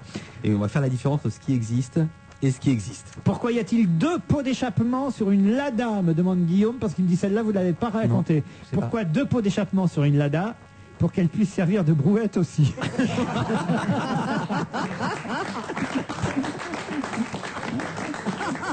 Et il y a déjà des emails, il y a déjà des vendeurs de Lada pour Daniel. Pour l'instant pas. Personne ne veut revendre sa Lada à Daniel. Est-ce que ils y tiennent. Non, mais c'est surtout qu'elle a dit une Lada qui marche. Qui roule. Oui, c'est peut-être pour ça. Je voulais juste confirmer, m'écrit Zizi Kalbar, ça doit être un surnom, ça. Hein. C'est Zidane. C'est dur à porter. C'est handicapé patronymique. Je voulais juste confirmer ce que disaient vos camarades. Vous avez bel et bien un look Red Charles, quoique je pensais plutôt à Gilbert Montagnier. Mais rassurez-vous, vous n'êtes pas le seul avec une telle allure. Pierre Bénichou a une très belle coiffure, vue d'en haut.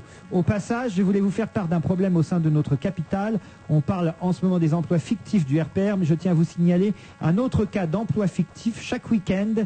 11 personnes qui courent après un ballon dans un stade nommé Parc des Princes se font passer pour des footballeurs. Alors là, notre auditeur, les vieilles blagues. Il a tort parce que le Paris Saint-Germain revit depuis 3 matchs. Je rappelle 4 matchs, 4 victoires, dont la dernière volée quand même. Arrête-toi, il n'y a rien de volé. Mais quand même 4 matchs, 4 victoires. On oubliera ça que c'est volé. C'est vrai. À la fin, il y aura toujours les 3 points. Qu'est-ce qu'il y a eu de volé? L'arbitre a été très très très gentil. Non, juste à la fin, c'est tout. Il a pas le sifflé premier un penalty. il l'a pas sifflé, mais parce qu'il n'y avait pas penalty, donc il a eu raison. Et à la fin, il n'y avait pas penalty, mais il y avait penalty, et il a eu raison de ne pas le siffler, parce que je suis pour le PSG. Oui. Voilà, c'est ça. Ah non, moi j'aime beaucoup Sochaux, c'est une belle équipe Sochaux. Et moi aussi. Oui, qui était face au invaincu sur PSG. son terrain depuis 1 an et demi, je crois. Depuis 20 janvier 2002. En tout cas, il s'est réveillé, le buteur du PSG, là, le fameux Pauletta. Ouais. Pauletta. Hein? Mais on a un problème, c'est que Eliodik s'est claqué.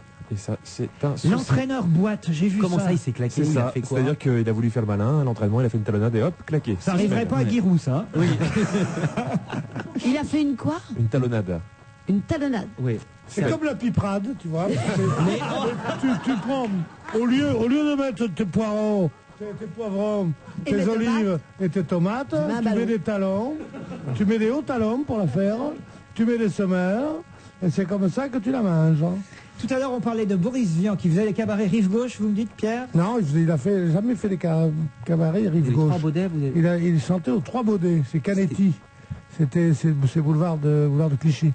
Alors ça tombe bien parce que j'ai reçu un CD de quelqu'un que j'ai croisé souvent dans les cabarets à l'époque où on en faisait 2 ou 3 par soir, à mes tout débuts ici à Paris. Il s'appelle Serge Liado et il m'a envoyé son nouvel album. Et Serge Liado consacre une chanson justement à tous ces artistes, vous savez, qui font 2, 3 cabarets par soir. Il s'appelle Doublé. Ouais. Doublé, vous avez l'échelle de Jacob, il doublait à la Rose Rouge, il triplait au La tête de l'art. Voilà. La tête de l'art.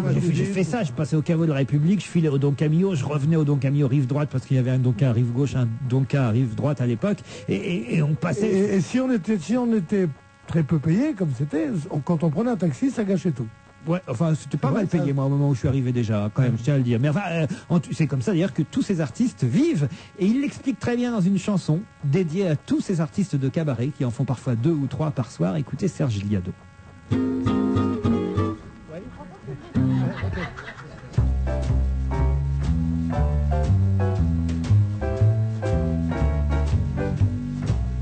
Si avec mes chansons, je gagnais mieux ma vie, je n'aurais pas à faire le guignol toutes les nuits. Moi qui passe le plus clair du temps à cavaler, je ne sais même pas ce que c'est de regarder la télé quand j'invite au resto ma petite fiancée. C'est toujours chez Fast Food parce que je suis pressé. Je lui promets qu'un de ces jours on fera l'amour et je me casse en vitesse car je suis à la bourre. Début de soirée, je m'extrais d'un embouteillage, je suis mal garé et je vais faire mon premier ménage. Dans la salle ils sont tous en train de roupiller, je chante sans micro pour pas les réveiller. Quand je salue, je suis agrippé par une fan, juste un petit autographe, monsieur Roland McDan. Je saute dans ma caisse pour aller me taper un petit lever de torchon à Saint-Germain-des-Prés. D'ici que j'ai vu la couleur de mon cacheton, j'espère qu'il n'y aura pas de dévaluation. Sur le boulevard ça s'énerve, ambiance que de poisson. Ça me rappelle un ancien qui nous faisait la leçon. C'est la loi du spectacle autant que vous le sachiez. Plus ça roule mal et plus le public est à chier. J'arrive sur scène, au fond y a le buffet campagnard. C'est plein de pochetrons, on se croirait dans un rôle de gare. Je vais dans la cage au lion, il n'y a rien d'autre à faire si je veux payer mes pensions alimentaires. Quelques minutes plus tard, je les vois s'esclaffer et je me demande si ma braguette est bien fermée.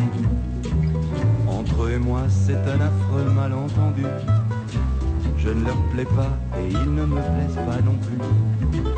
Quand je pense qu'à Perpignan, j'ai des copains qui disent que je me fais des couilles à nord dans le showbiz. Dans l'escalier, le patron nage en plein bonheur. Le programme est parfait, y a 12 imitateurs, des graines de stars affublées de grosses lunettes noires. Quand ils cherchent leur loge, ils vont droit dans le placard. Côté coulisses, ce métier sent l'arrière-cuisine, de Las Vegas jusqu'au boxon de Tataouine. Mais quand le rideau s'ouvre, on a le sang qui bat, on ferait le trottoir pour cette drogue-là. Mais il se fait tard, un autre cabaret m'attend. Soyez gentils, n'applaudissez pas trop longtemps. Serge Liado, chanson qui évoque les cabarets. Son album. Et Laurent s'est reconnu. C'est vrai? Non, c'est pas gay, hein. Ouais, moi qui n'y suis jamais allé, c'est vraiment comme ça. Ah ben oui, c'est comme ça. Avec des gens, des pochetrons qui se tapent la cloche au buffet campagnard, non. Il y a des bons soirs et des mauvais soirs. Il y a des bruits de vaisselle, c'est vrai. Voilà. Et Fernand Reynaud, la tête de l'art, ça l'énervait beaucoup lorsque les gens faisaient du bruit avec leur verre. Fernand Reynaud, c'était en 56, mais maintenant, c'est toujours. C'est la tête de l'art qui s'appelait d'ailleurs chez Gilles, à l'époque où il passait là, où il a fait un scandale, absolument. Il a cassé une assiette, je crois, de quelqu'un qui bouffait, qui parlait, alors qu'il faisait son tour. Mais les plus grands ont fait ce Brel, périple à travers Barbara, Paris. Jacques Martin passaient tous à la tête de la de Starac, elle n'a pas fait de cabaret. Elle n'est pas les plus grandes. Non, mais quand on parle quand je dis les plus grands, ce sont les plus grands. Jean Richard, Poiret, Serrault, Pierre Doris, Pierre Ferré, Brassens, Jean-Yann. ils allaient dans tous les, ils faisaient 4 ou 5 cabarets par soir. Son album à Serge Liado s'intitule Plus qu'un millénaire avant l'an 3000. C'est vrai que c'est pas très optimiste sa chanson, mais elle est drôle et elle est vraie. Elle est très juste. Et bien vécue. Elle est très juste. Moi, je me rappelle, j'ai joué dans des salles où les mecs faisaient la vaisselle au fond de la salle. Je vais me dire que pour concentrer le public, c'est un peu difficile. Ou quand il y a des vieilles personnes qui n'entendent pas. Je fais qu'est-ce qu'il dit? Il y a quelqu'un qui répète tout ce que je dis en même temps. Je fais ça. Oui, parfois il est plus drôle que toi. Il y a des grands moments de solitude. Moi, je me souviens être rentré sur scène au Don Camillo, je la raconte souvent, mais ça m'avait tué. J'arrive sur scène et j'entends un type au premier rang qui dit à la dame à côté, lui, il est pas drôle. et ça, quand t'arrives là, c'est ça. Il y a Derek qui en racontait une très belle aussi. Il était dans une salle et il commence. Le spectacle, ça arrive très souvent quand on commence. Il y avait très peu de gens dans la salle, il y avait 4. Au bout de 20 minutes, il y a un régisseur qui fait arrête. Ils sont partis. Exactement l'inverse de ce que vous venez de raconter, mais aussi dur à avaler. C'est Poiret et Serrault qui racontaient qu'un jour ils arrivent sur scène dans un cabaret. Je crois que c'était la Villa d'Est. Et il y avait 4 clients et personne ne rit. Et tout d'un coup, il entend un monsieur qui dit à une dame, c'est des comiques. Et Jean-Fernand Reynaud, la tête de l'art, je m'en souviens, il fait son numéro, il voit un micro, une petite chose noire sur la scène. Et il se dit, tiens, on m'enregistre, je ne veux pas. Il tire, et il y a une dame qui est venue avec, c'était son sonotone. Quelle horreur. Peut-être vous connaissez Pierre si vous êtes déjà allé à Las Vegas. Vous êtes déjà allé? Yes. Le duo Siegfried and Roy. Avec les tigres blancs. Moi, je les ai ratés. Moi, je les ai vus. magiciens. Avec les tigres C'est blancs. paraît-il les magiciens, les Mais il y seuls en a un qui sont qui s'est meilleurs. fait. Il y en a un qui. L'ex-mari de Claudia Schiffer, comment s'appelle-t-il? Copperfield. Il Et paraît vous que c'est savez qui les phénoménal. produit, vous savez qui prépare leur tour? Non. À l'époque, c'était Monsieur Christian Fechner, le producteur, qui est le champion au monde pour tous ces gens-là. Mais je croyais que c'était fini depuis qu'ils s'étaient séparés dans la vie, les deux. Non, ils sont toujours là, le duo Siegfried and Roy, sauf que justement, Christine l'a lu. Voilà, il y en a l'un des deux qui s'est fait mordre, non pas par l'autre, parce que ça aurait peut-être pu contribuer à leur réconciliation, non, par un tigre blanc. Voilà, C'est plus le chic. célèbre C'est plus illusionniste chic quand il s'agit d'un tigre blanc. Roy Horn se trouvait dans un état critique ce week-end après avoir été attaqué en plein spectacle par l'un de ses tigres. Vendredi soir à Las Vegas, Roy Horn se trouvait seul en scène lorsque l'animal, le tigre blanc, s'est jeté sur lui. Le tigre a été mis en quarantaine, nous dit-on. Oui, forcément, mais il devait gagner beaucoup parce que quand même, risquer de se faire mordre par un tigre blanc, moi je vois ici, tu peux être mordu par un copain, c'est pas grave, tandis qu'un tigre blanc va faire drôlement mal. Mais il est à l'hôpital alors. Le tigre. Mais là où ils étaient plus impressionnants, c'était comme des magiciens du brushing. Non, mais c'était Les phénoménal. coupes qu'ils ont, vous avez jamais vu? Ah Vous non. n'avez jamais allé à Las Vegas? Avec la laque qui brille, tu sais, avec les petites paillettes dans les cheveux, c'était magnifique. Il passait au MGM Hotel. Vous voyez les pubs Pento des années 60? Ouais. C'était ça x 12. On aurait dit une pub Pento avec Pascal Sevran comme coiffeur. Un truc dingue, un truc qui n'est pas Mais possible. qu'est-ce qu'ils ont de si extraordinaire, ces magiciens-là? Il paraît que tout le monde les connaît. qu'on est absolument subjugué, ils font voler des éléphants et on regarde, on voit pas les Et je vous répète, c'est Christian Fechner qui pendant 20 ans s'est occupé d'eux. D'accord, bon, Après je ne Christian serait pas Fechner. Christian Fechner qui fait ça. Non, parce que, Non, monsieur Christian Fechner. parce qu'il y a toujours, chaque fois qu'on parle de grandes vedettes américaines, il y a toujours un petit Français. Oui. Et tu sais, en fait, Qui garde les bagnoles? Charlie Chaplin, il avait piqué ça, un petit mec, tout son numéro. Il paraît que c'est authentique, ça. Il paraît que le numéro génial le fonds de commerce de Charlot, de Charlie Chaplin, qui est ce petit type avec son chapeau et sa trop canne. petit, Et sa canne. et ses trop grandes chaussures et tout ça. C'était un numéro qui avait un peu de succès aux Folies Bergères dans les années 20 et qu'il a refait ce numéro et que c'est comme ça qu'il est devenu Charlot, que le personnage existait déjà. C'était un petit Français, un petit gars de chez nous, Christian Fechner, il s'appelait. et c'est lui qui a fait ça. Vous connaissez cette histoire sur Chaplin que je ne peux pas m'empêcher de vous raconter, qui est formidable. Il va un jour, il y avait des concours de Charlot. Et il y avait des grands imitateurs de Charlot. Et il s'inscrit dans le concours. Ils sont 12. Et il fait le truc comme ça. On l'applaudit beaucoup. Et il fait deuxième seulement. Et alors, mais c'est vrai. Et alors, il était très étonné. Il essaye d'analyser pourquoi il était meilleur, pourquoi l'autre a été choisi. Et il demande au jury. Et le jury lui dit, parce que vous allez trop lentement. L'autre va beaucoup plus vite. Et il s'aperçoit que lui l'a fait exactement comme il le faisait au cinéma, mais c'était tourné en accéléré. Donc il n'avait pas besoin de le faire si vite, tandis que l'autre imitait non pas Chaplin tel qu'il le faisait, mais Chaplin tel qu'il était vu au cinéma. Et il a fait deuxième dans cette histoire. C'est une histoire formidable. Superbe.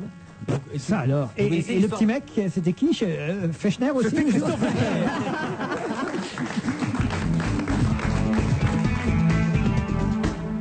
Serge Reggiani, ses plus grandes chansons. Ce soir, mon petit garçon, mon enfant, mon amour, il suffirait de presque rien, peut-être 10 années de moi.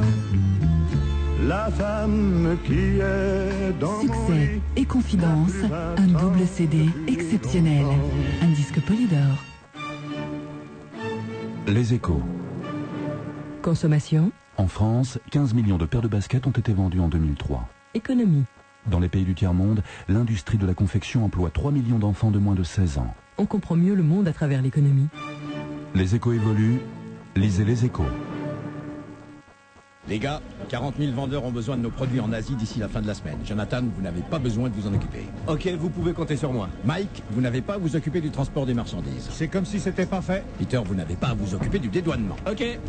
Oui, non, mais ça serait pas mieux si c'était Cathy qui n'avait pas à le faire. Oh non, t'as vu déjà tout ce que j'ai pas à faire? Bon.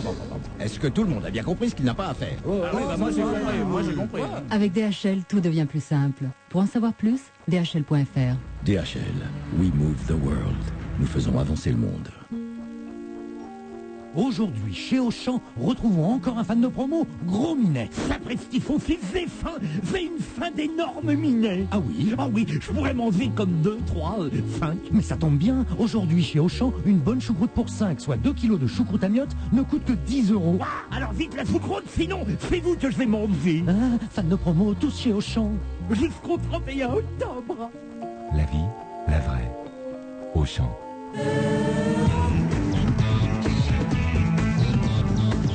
On va se gêner toujours avec Christine O'Krent, Daniel Evenou, Philippe Vandel, Pierre Bénichou, Jean-Luc Lemoine.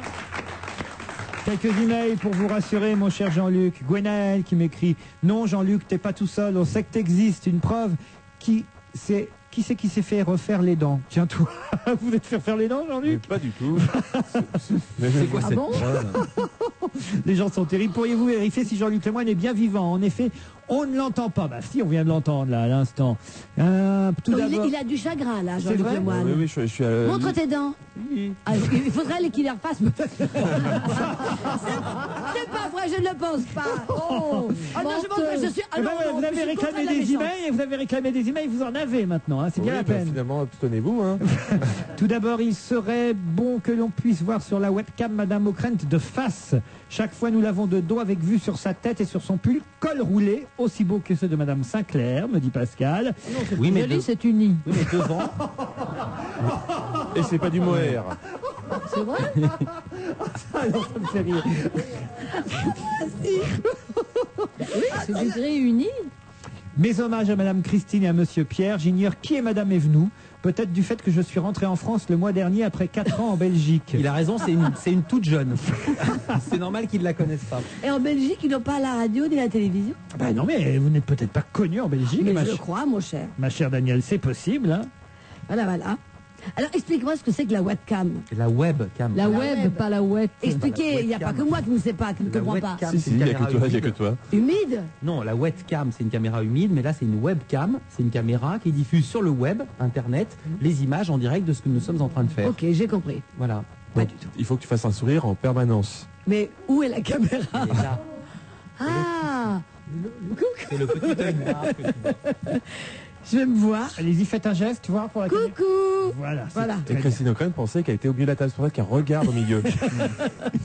Un drame de la folie, non, c'est pas un drame de la folie d'ailleurs, c'est un drame de la chasse, je sais pas pourquoi je dis ça, lors d'une battue au chevreuil. Une battue au chevreuil, ça existe encore? Une battue au chevreuil, c'est bon, mais alors avec des pommes de terre. Hein. Près de Blois, un homme de 31 ans a été tué par accident. L'hypothèse d'un ricochet de balle qui aurait heurté un obstacle au lieu d'atteindre sa cible avant de rebondir vers la victime, c'est ce que disent les enquêteurs. C'est possible ça? Eh ben, très souvent c'est comme ça. Ah ouais? Puisqu'on le vise, c'est rare qu'on vise le mec qui est à côté. Donc on est touché ce qu'on appelle une balle perdue, c'est-à-dire une balle qui ricoche sur quelque chose et qui va toucher la poitrine. Il fallait pas tirer sur la petite poitrine bête. de l'amant de votre femme en général, c'est ça. Oui. C'est calculé le ricochet, vous voulez dire. Monsieur Schwarzenegger risque d'avoir quelques soucis parce que manifestement, bon, il a de bons scores dans les sondages, mais tout Hollywood se ligue contre lui. Quelques stars ont pétitionné en disant non, il ne faut pas voter pour Schwarzenegger. Warren Beatty, Jack Nicholson, Pierce Brosnan, Richard Dreyfuss, Danny Glover, James Cromwell, et je vous en passe. En tout cas, Barbara Streisand, j'allais l'oublier. Tous disent non, nous ne voterons pas pour Schwarzenegger. Oui, mais il risque peut-être pas de perdre tant de voix que ça, parce que ce que j'ai entendu ce matin, je ne sais plus quelle radio, c'est que les stars votent contre lui. Enfin, on fait une pétition contre lui, mais les petites mains d'Hollywood, le Hollywood d'en bas va voter pour lui parce qu'ils pensent que c'est lui qui sera le mieux à même de défendre leurs intérêts. C'est vrai ? Oui. On lui reproche quoi, d'avoir plusieurs choses, d'avoir touché les petites femmes et surtout d'avoir écrit il y a quelques années un bouquin pro-Hitler. Non, écrire, il n'est jamais allé jusque-là. Pour le moment, ça veut dire. Parce qu'il avait trop d'haltères dans les mains, il n'a pas pu prendre un stylo. Mais il aurait dit, parce que son père était un soldat de la Wehrmacht, et paraît-il même un peu plus. Et bon, ça, on n'est pas responsable de ce que son père a fait, mais il avait dit, parce qu'il avait poussé la piété filiale jusqu'à dire qu'Hitler était un type très bien, que ce qu'il avait fait, si on voyait beaucoup plus de gens comme ça, il y aurait peut-être moins de nègres et de juifs. Enfin, des trucs comme ça. Et évidemment... Non, il n'a pas dit ça, sinon il aurait été grillé à Hollywood à tout jamais. Il aurait dit que Hitler, au moins, était un mec organisé. Un truc comme ça, ce qui déjà était de trop. C'est pas faux, d'ailleurs. Oui, ce qui déjà était de trop. J'ai exactement les termes qu'il a prononcés. C'était dans une interview accordée après un premier succès cinématographique, un film qui s'appelait Pumping Iron, connu chez nous sous le titre de Arnold le Magnifique. C'est en 1970. Traduction littérale. Hein, je sais pas comment Pumping Iron donne Arnold le Magnifique, mais enfin, c'était en 77. Parce que pomper le fer, c'est pas terrible. Et il écrivait à cette époque, enfin, il racontait, c'était écrit dans l'interview, j'ai admiré Hitler, par exemple, parce que malgré son manque d'éducation et son origine modeste, il s'est hissé au sommet du pouvoir. Ça, c'est voilà. Hein. Et donc c'est un propos qu'on lui reproche. Oui, Cela dit, le ricanement est évidemment de rigueur dès qu'il s'agit de Schwarzenegger, mais par rapport à la culture californienne et même par rapport au rêve américain qui reste extraordinairement puissant, quoi qu'on en pense ici en Europe, c'est vrai que l'histoire de ce type, venu d'Autriche, sans un rond, en plus avec un père nazi, qui se fait des piqûres d'hormones pour développer des biceps, qui débarque à Hollywood avec $20 en poche et qui fait cette carrière-là, qui épouse une Kennedy et qui maintenant se présente pour le poste de gouverneur, ça fait rêver toute l'Amérique. Et puis il y a combien de candidats qui sont capables de sauver le monde, hein? Arnold, il l'a prouvé, il l'a déjà fait. Et puis juste un mot, il n'a pas dit j'admire Hitler, il a dit j'ai aimé Hitler. Il parlait peut-être de ses jeunes années. Là, dans la phrase que vous avez citée, il n'a pas dit j'admire Hitler. Puis en plus, Hitler, quand même, il y a des trucs à dire sur lui, quand même. Hein, parce que, moi, il y a des trucs avec lesquels je ne suis pas d'accord sur Hitler. Hein. Allez, autre chose, l'actu sportive du week-end, c'est pas seulement le football, c'est aussi le prix de l'Arc de Triomphe, avec cette victoire du jeune jockey à 22 ans. Incroyable. Les jockeys sont rarement vieux. C'est vrai?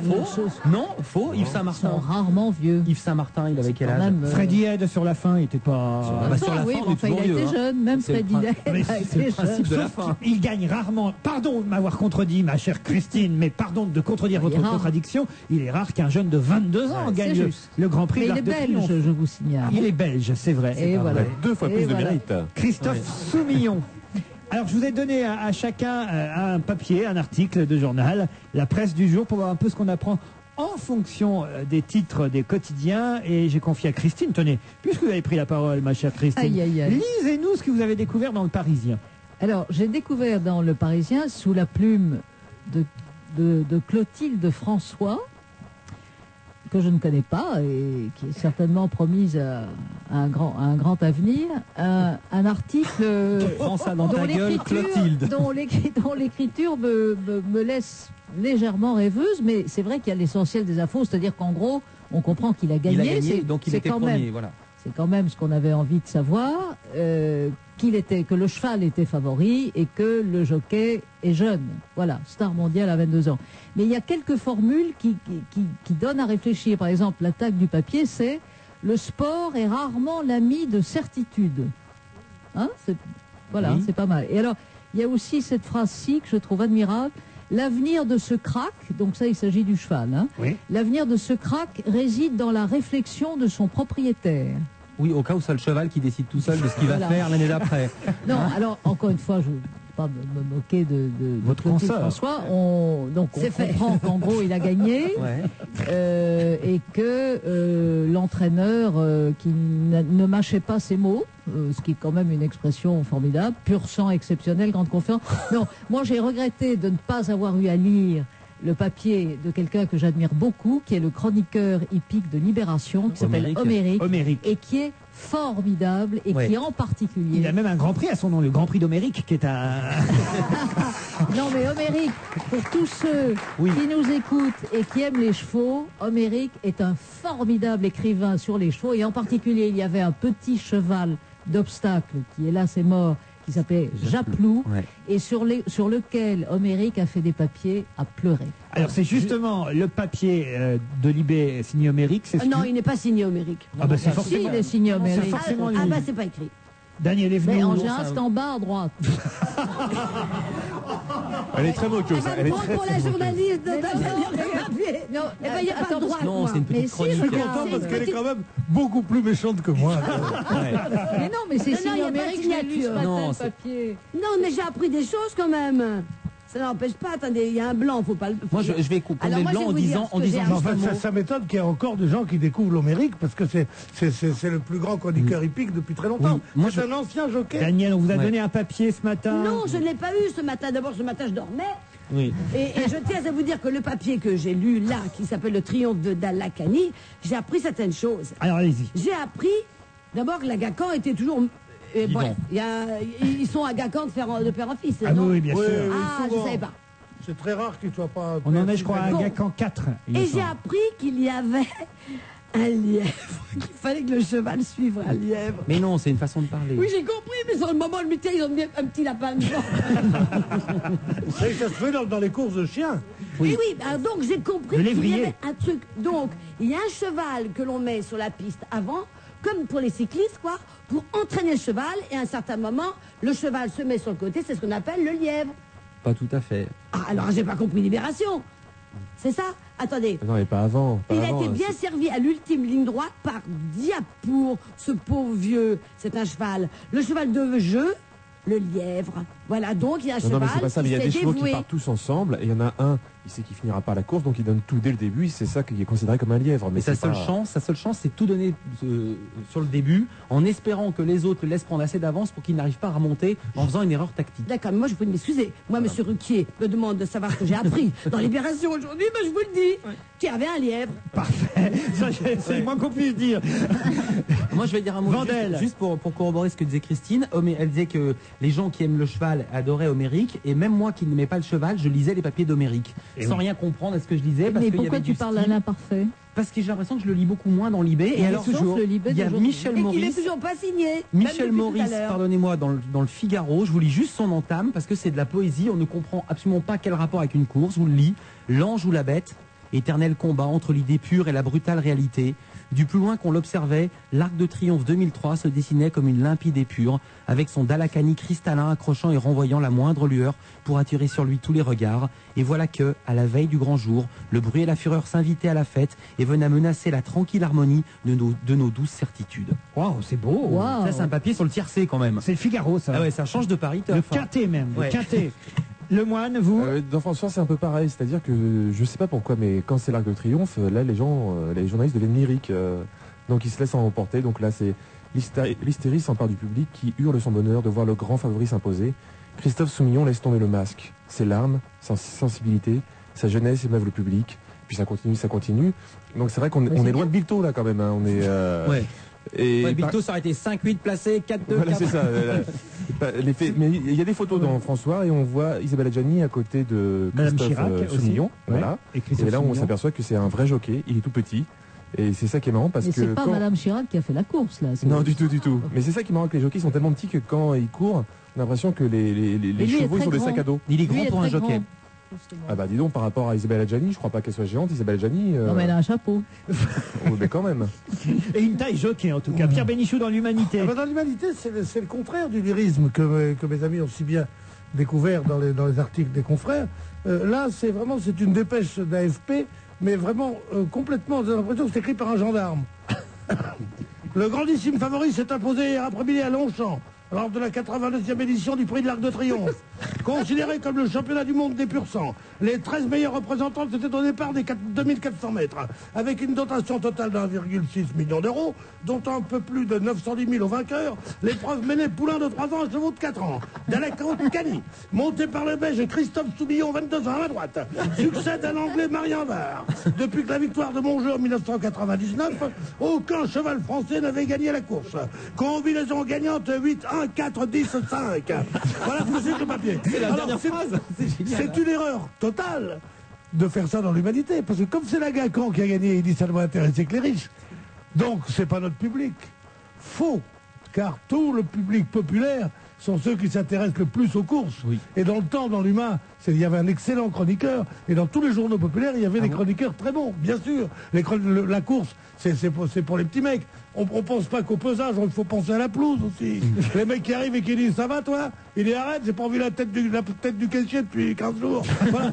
C'est ça les mecs qui jouent aux courses. L'humain, ils sont à 4%, ils vont être à 2% s'ils continuent. Christine. Oui, je voudrais ajouter quelque chose sur la une du Parisien, qui publie une très bonne photo donc des vainqueurs, c'est-à-dire le jockey et son cheval. Et ce qui est très intéressant, c'est la différence d'expression. Le jockey, en gros, il a gagné Star Academy, quoi. Bon, c'est sympa, il serre le poing, il crie youpi, mais enfin, c'est une expression finalement assez commune. Mais l'expression du cheval est admirable, admirable, admirable. Un regard serein, supérieur, l'arrogance tranquille. Ce cheval vient de fournir un effort physique mais exceptionnel. C'est comparable aux 100 mètres en athlétisme, etc. Et alors on voit ce regard admirable du cheval qui, lui, est totalement sûr de sa supériorité. C'est vrai qu'on n'avait pas ça sur Marie-Jo Pérec. L'expression du jockey et l'expression du cheval méritent d'être Non, mais c'est vrai, c'est extraordinaire, parce que c'est un cheval, pas un mot, jamais. Hein. Non, mais c'est vrai. Il n'a pas dit un mot. Il a ah bah oui, souvent. D'ailleurs, tu sais comment disent les chroniqueurs hippiques, ils disent... le jeune Christophe Soumillon est ainsi en train de tapoter l'encolure de son partenaire. Parce qu'on dit son partenaire. L'un et l'autre, ils sont partenaires. Alors, je vous signale qu'il y a un très beau film en ce moment sur vos écrans, qui est un film américain. Qui sort mercredi prochain. Voilà, et qui raconte l'histoire d'un cheval de course. Pur sang, ça s'appelait. Voilà. Ah, ça sort Pur sang. Mercredi, on aura l'occasion d'en reparler. Je vous interromps parce qu'on a dans un instant un rendez-vous téléphonique avec un jeune chanteur qu'on apprécie beaucoup qui s'appelle Benabar. C'est tout de suite dans 2-3 minutes.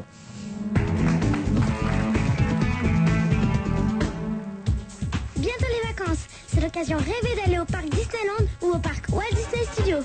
Le mois Carrefour, 7e jour. Dès aujourd'hui, le pass un jour un parc 3 personnes est à 87 €, soit jusqu'à 30 € d'économie pour une visite du 27 octobre au 11 novembre. En plus, une cassette VHS La Belle et la Bête vous est remise gratuitement au parc. Offre dans la limite des disponibilités. Billets et conditions au point spectacle Carrefour ou sur carrefourspectacle.com.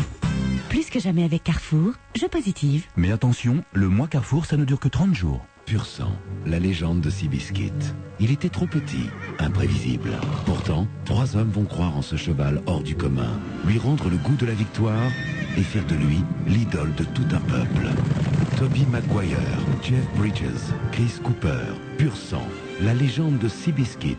Une formidable histoire vraie, le 8 octobre au cinéma. Pur sang, la légende de Seabiscuit, un film repeint. Les Échos. Santé. Le nombre de Français souffrant d'obésité ne cesse de croître. Économie. Depuis 15 ans, les dépenses publicitaires des principales marques de soda ne cessent d'augmenter. On comprend mieux le monde à travers l'économie. Les Échos évoluent, lisez les Échos. J'adore mon supermarché. non, chez Casino, ils sont sympas, toujours prêts à rendre service. Et l'autre jour, il y avait une de ces ambiances. Avec ma fille, on chantait à tue-tête. Doo-wap, doo-wap. Je vous explique. Avec Camille, on raffole des doo-wap aux pépites de chocolat. Et chez Casino, le paquet de 8 est à 1,95 € seulement. Et c'est tous les jours à ce prix-là. Alors avec ma fille, dès qu'on a un petit creux, doo-wap, doo-wap. Supermarché Casino, on respire. Le paquet de 330 grammes, soit 5,91 € le kilo, prix habituel constaté, origine France. On va se gêner jusqu'à 18h, toujours avec Pierre Bénichou, Christine O'Krent, Philippe Vandel, Daniel Evenou, Jean-Luc Lemoine. Et comme promis, au téléphone, pour nous parler non seulement de son deuxième album, sorti il y a déjà 6 mois, Benabar, bonjour. Bonjour. Mais pour nous parler aussi des concerts parisiens, complets déjà, paraît-il, demain, après-demain à l'Élysée-Montmartre, mais aussi au Trianon. C'est samedi et dimanche au Trianon ? Vendredi et samedi. Vendredi et samedi, de toute façon, peu importe si je me trompe dans les dates, puisque c'est complet. Mais oui, très bonne nouvelle. Ça veut dire même que vous allez être obligé de rajouter encore quelques dates parisiennes, je crois. Oui, on revient en février au Grand Rex. Au Grand Rex en février. Benabar, deuxième album qui cartonne. J'ai lu ça dans la presse ce matin. J'ai lu qu'en 6 mois, ça fait à peu près 6 mois qu'il est sorti, vous avez dépassé le chiffre des ventes du premier album qui, lui, s'était vendu, on va dire, sur la longueur. Bah ouais, c'était un grand plaisir. D'ailleurs, j'ai lu ça dans la presse, moi aussi. Je vais aller dans ma maison de disques pour me réclamer mes royalties. Je savais pas qu'il y en avait autant. 180 000 exemplaires, ça vous paraît énorme ? Bah ouais, c'est très, très gratifiant et j'en suis très fier. Bon, alors, c'est vrai qu'il y a 2 ans, on vous connaissait à peine. Peut-être on vous connaissait dans certaines salles où vous passiez. Ça fait combien de temps que vous chantez d'ailleurs, Benabar ? Maintenant, ça fait à peu près 8 ans. 8 ans. 8 ans. Ouais. Et vous considérez que vous êtes devenu quelqu'un de célèbre depuis quand ? Oh, je pense pas qu'on puisse parler de célébrité. Je suis un peu plus visible dans les médias depuis 1 an ou 2. Depuis 1 an ou 2. Qu'est-ce qui a fait que d'un seul coup, vous étiez justement plus visible ? Qu'est-ce qui a fait que d'un seul coup, on vous a invité à droite à gauche ? La première partie avec Henri Salvador, qui a bien voulu nous inviter en première partie de sa tournée il y a 2 ans, a beaucoup servi à exister un peu plus médiatiquement. Et comme il nous parrainait, et comme c'est un métier un peu où on prête qu'aux riches, d'un seul coup tout le monde s'est dit, bah, si Henri Salvador prend aussi nul. On parle même de phénomène Benabar dans la presse. C'est très indulgent. Alors, vous avez travaillé aussi sur l'album de Gérard Darmon ? Oui, j'ai fait une chanson, enfin j'ai travaillé sur les paroles d'une chanson. Il y a un papier, toujours dans le Parisien ce matin, intéressant, qui dit « Les anciens disent merci aux jeunes », parce qu'il se trouve que c'est vrai, plus ça va, plus les jeunes talents, les nouveaux talents dont vous faites partie, eh bien, donnent un coup de main. Ça paraît étonnant, parce que c'est plutôt l'inverse qui paraîtrait logique. Les jeunes donnent un coup de main aux anciens pour qu'ils reviennent ou qu'ils sortent de nouveaux albums. Non, mais je crois que vous avez raison de le dire, c'est plutôt l'inverse, ouais, parce que quand on essaie d'écrire des chansons, c'est toujours très intéressant et enrichissant d'avoir l'occasion de les donner à des interprètes confirmés qui apportent beaucoup de choses. Donc moi j'ai plutôt l'impression d'avoir été aidé par Gérard Darmon que le contraire. Mais est-ce que c'est pas nouveau ce phénomène ? Parce qu'avant on avait plutôt l'impression que les anciens étaient un petit peu trop orgueilleux pour se tourner vers la jeunesse et quelque part recevoir des leçons ou en tout cas des conseils de gens plus jeunes et moins expérimentés. Là en l'occurrence vous parliez de Henri Salvador, c'est quand même Pierre Hénan et Benjamin Biolay qui nous ont amené les chansons et ils ont travaillé avec elle. C'est presque les jeunes qui ont aidé le vieux, je dis ça avec beaucoup de respect. Oui, mais est-ce que ça justement ça n'a pas lancé une mode et maintenant les anciens entre guillemets sont plus enclins on fait des questions d'une minute ici. Mais attendez, Gérard Darmon, pour vous c'est un ancien ? On laisse parler Benabar. J'ai pas tout compris, je suis au téléphone. C'est Daniel Evenou qui nous a foutu dedans. Daniel Evenou précise que Darmon n'est pas si ancien que ça, en tout cas dans la chanson c'est un nouveau. Bah oui. Donc c'est plus vous qui l'aidez que le contraire.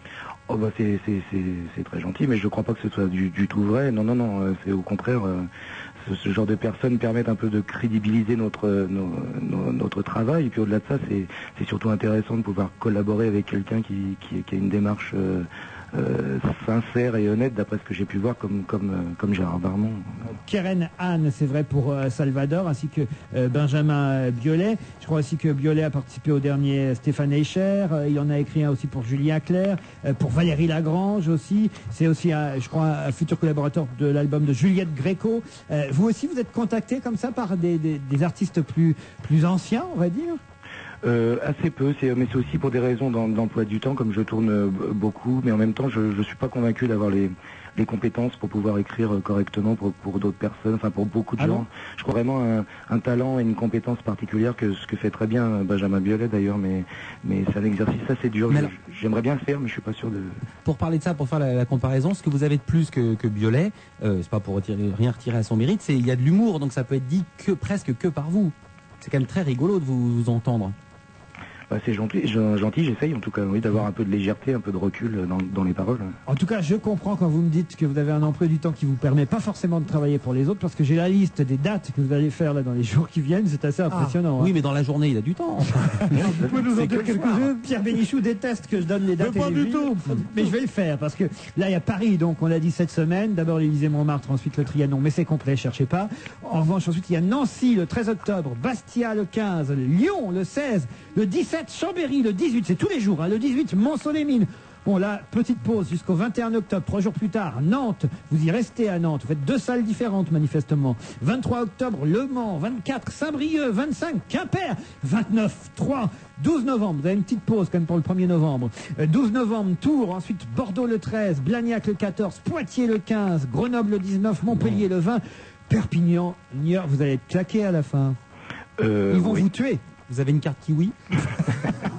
Pourquoi Benabar? Comment vous avez choisi Benabar? Benabar, en fait, c'est Barnabé en verlan, mais il n'y a pas véritablement de message derrière. C'est un surnom qui n'était pas censé pour durer. Puis... Est-ce que Gérard Darmon, vous êtes devenu assez ami avec lui pour qu'il vous chante Barnabé ou pas? Non, j'ai pas eu cette joie encore. Parce qu'il imite très bien Fernandel. Ah oui. Et il aurait pu vous chanter Benabar. On va écouter non pas une chanson de Fernandel, mais une de vos chansons, extraite justement de l'album sorti il y a quelques mois maintenant, Les risques du métier. Ce sont, j'imagine, ces chansons-là que vous interprétez sur scène, ainsi que quelques-unes du précédent? Oui, il y a un mélange assez équitable des 3 albums. Ouais.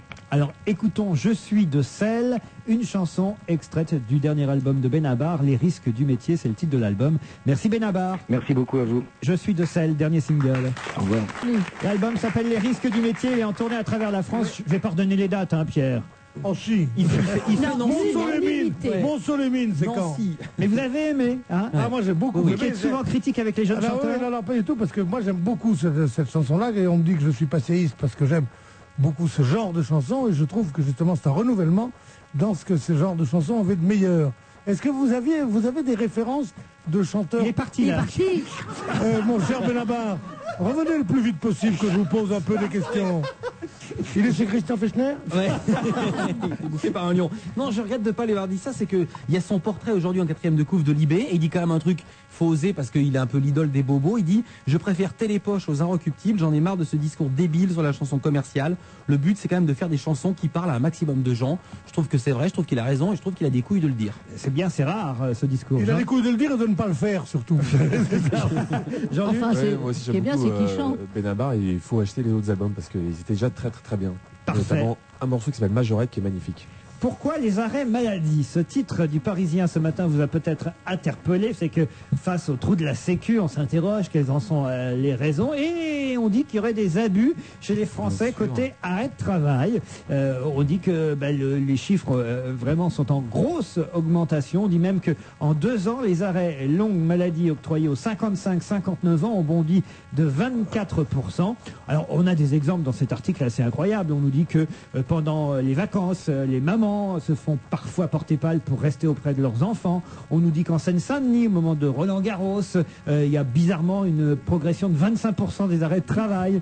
On nous dit quoi d'autre encore? Enfin, des tas d'exemples qui me paraissent quand même énormes. Est-ce qu'on s'arrête en maladie pour Roland-Garros? Vous y croyez à ça, Vandel? Je ne sais pas s'ils le disent, ont enquêté, mais moi je me suis bien rendu compte autour de moi, pas à cette table, qu'il y a des arrêts maladie qui ne sont pas toujours justifiés. Mais de là à ce que ça creuse le trou de la Sécu, ça m'étonnerait. Christine, ça creuse forcément le trou de la Sécu à partir du moment où il y a des abus. C'est comme les gens qui achètent trop de médicaments, qui vont voir 7 médecins dans la semaine parce qu'ils trouvent que le 3e n'a pas donné autant de médicaments que le premier. Donc je veux dire, tout ça s'additionne, Oui, mais donc est-ce que c'est c'est le 1 normal. pour 1000? Je sais plus quel imbécile avait dit le trou de la sécu, c'est les travelots qui se font opérer des seins. Non, c'est pas vrai. Ça, voilà. C'est vrai? Qui a dit ça? Je me souviens plus de ça. Mais quel est le rapport avec les... Enfin, il se peut qu'un travelot se faisant opérer des seins est un arrêt de travail, mais sinon je vois mal le rapport entre les deux. Justement, c'est qu'il disait, c'est ça qui creuse le trou de la sécu. Non, ça rentrait. Et on parlait pas de ça, on parle des arrêts de travail. Il ne faut pas confondre les causes afférentes, les petites causes avec les grandes causes. Voilà. Les causes du trou de la sécu, c'est une mauvaise organisation de la santé. Exactement, voilà. qui est évidemment augmentée par ces petites choses que sont les arrêts de travail supplémentaires ou l'achat de médicaments en trop. Bref, Voilà. on nous annonce quand même des contrôles plus sévères sur les arrêts maladie. Mais c'est très très dur de juger quelqu'un qui a une dépression nerveuse. Ah. Bah oui, comment ça, c'est une maladie qui est un état et c'est très difficile pour un médecin de dire il voit une femme en pleurs, déprimée. C'est vrai que ça doit être très difficile dans ces cas-là. Ça doit être il faut vraiment qu'il réfléchisse, le médecin va donner 8 ou 15 jours pour une dépression nerveuse, parce que je pense que là, il y a beaucoup de... Une autre raison avancée par Odile Plichon dans Le Parisien, elle dit qu'aujourd'hui, les salariés se sentent plus détachés de leur entreprise qu'auparavant, à cause, entre autres, des plans sociaux de ces dernières années. Et donc, les salariés culpabilisent moins à l'idée de se faire arrêter. Ils disent, oh, tant pis, je me fous de mon entreprise. Avant, on était peut-être un peu plus liés à l'entreprise. Donc Mais comme nous, ici, on est heureux. Il n'est pas question qu'on se fasse arrêter. Pardon? Mais jamais on ne se fera arrêter ici, on est tellement heureux de venir. Alors, mais on n'est pas payé pareil. Hein, on n'est pas au tripostal ici. C'est pour ça que je dis. Alors que parfois, moi, je me dis une bonne petite épidémie. Ouais. Alors, les contrôles, parlons-en. Ça, c'est pas gentil pour nous, hein. C'est ça que ça veut dire quand même. Personne proteste, ils sont tous, ils disent ah bah oui. Christine, Avant, il fallait rester chez soi, tout le temps. Vous buvez mes paroles, vous, Christine, et je vous en remercie Vous encore. vous souvenez de ça? Avant, il fallait rester chez soi, si on était malade, si on était arrêté, et quelqu'un, un inspecteur, avait le droit de venir chez vous, n'est-ce pas? C'est toujours comme ça. Alors justement, on nous dit que les contrôles, c'est pas facile. Je sais pas, je suis pas malade. Odile Plichon dans Le Parisien dit vérifier les arrêts de moins de 8 jours. Oui, c'est impossible. C'est impossible parce que comme l'assuré a le droit à 48 heures pour envoyer sa lettre, le temps que la lettre arrive à la Sécu, hop, il est déjà reparti au travail quand on décide d'envoyer un Sans contrôle. compter que la nana de la Sécu, ça se trouve, elle en arrêt de travail. Elle s'est mise en arrêt maladie parce que ça la faisait chier. Il y avait un match qui lui plaisait à la télé. Ça, alors, ils vont être contents à la Sécu, ceux qui vous écoutent. On a le droit de dire des blagues. Non, on ne sait pas dire des blagues. Ça, c'est vraiment une insulte à la classe ouvrière. D'ailleurs, vous voyez tout en noir. C'est quand même normal, si quelqu'un est fatigué, qu'il arrête de travailler. Qu'est-ce que ça veut dire, ça? Ben alors? Non, on parlait des abus. Les abus, C'est le problème des abus. Tu sais, qu'est-ce que tu connais des abus, toi? C'est pas un abus que t'as une chaise ici, toi? C'est pas parce que Ruquier, il connaît ta mère? Non, alors, justement, vous avez pris un arrêt Mélodie. Mélodie, comment allez-vous, Mélodie? Bonjour, Mélodie, alors? Il paraît que Mélodie est en arrêt de travail. Hein. Non, mais nous faisons Oui, un parce métier. qu'elle a avalé ses ferrets. Non, nous faisons tous un métier, on ne peut pas être en arrêt maladie. C'est impossible. Même très très malade, on va jouer au théâtre. On fait un métier à Même part. vous n'allez jouer au théâtre que si vous êtes très très malade. C'est le contraire. Non, vous alors, Jean-Luc, vous avez été en arrêt maladie récemment? Bah non, comme dit Daniel. Comme dit Daniel, oui, c'est Daniel, je ne souviens plus. Depuis que je suis comédien, non. Tu vas être en arrêt C'est vrai maladie. qu'avant, quand j'avais un métier plus classique, on va dire, oui, je me suis mis. C'était quoi ton métier? Je m'occupais d'enfants maternels. C'est pas vrai. Si, j'ai réussi à faire, je crois, le truc que aucun animateur n'a fait avec des enfants maternels. Je les ai emmenés voir un film iranien. Et en y allant au cinéma, je me suis rendu compte que le film était sous-titré. Oh non, ils avaient 4 ans. Ouais. J'ai vu 20 enfants qui étaient là, qui avaient la bouche bée, qui n'ont rien compris, ils sont sortis, je leur ai dit c'était bien fait. Oui. Donc là, on s'aperçoit qu'en fait, ils captent des choses. Tu as décidé de changer de métier. Et maintenant, ils sont au casting du lot. Il a décidé de changer de métier après cette erreur et surtout après l'erreur qu'ont fait les gens qui ont porté plainte de conneries, des trucs qu'il y a eu, des bêtises qu'on leur a reprochées, tout ça. C'est honteux de détruire la réputation d'un homme pour une petite soirée, c'est vraiment. Donc là, on t'a mis en arrêt maladie après cette histoire. Non, il s'est mis lui-même en arrêt. Mais non, faut pas tout mélanger, non. Quand il voulait pas y aller, il se mettait en arrêt maladie. Non, mais j'avais des problèmes, je suis tombé. Comment ça? Je suis tombé sur le dos, mais de toute façon, je tombe beaucoup. Hier, j'ai fait un malaise. Ah bon? Oui, j'ai repris le foot hier. C'est pas vrai. Si, j'ai repris le foot, j'ai fait un tournoi de foot, j'ai fait 10 minutes et j'ai fini avec les pompiers. C'est pas vrai. Non, mais on peut pas connaître la vie sexuelle sur le terrain, c'est passé comment? Non, mais c'est dramatique parce que je me suis aperçu que j'étais complètement rouillé, donc il faut que je reprenne le sport. Écoutez, voilà une nouvelle, Jean-Luc Lemoyne reprend le sport, je crois qu'on peut terminer là-dessus. Au moins. Vous êtes bon pour le PSG? Je pense, c'est bon. Allez, on se retrouve demain entre 16h et 18h.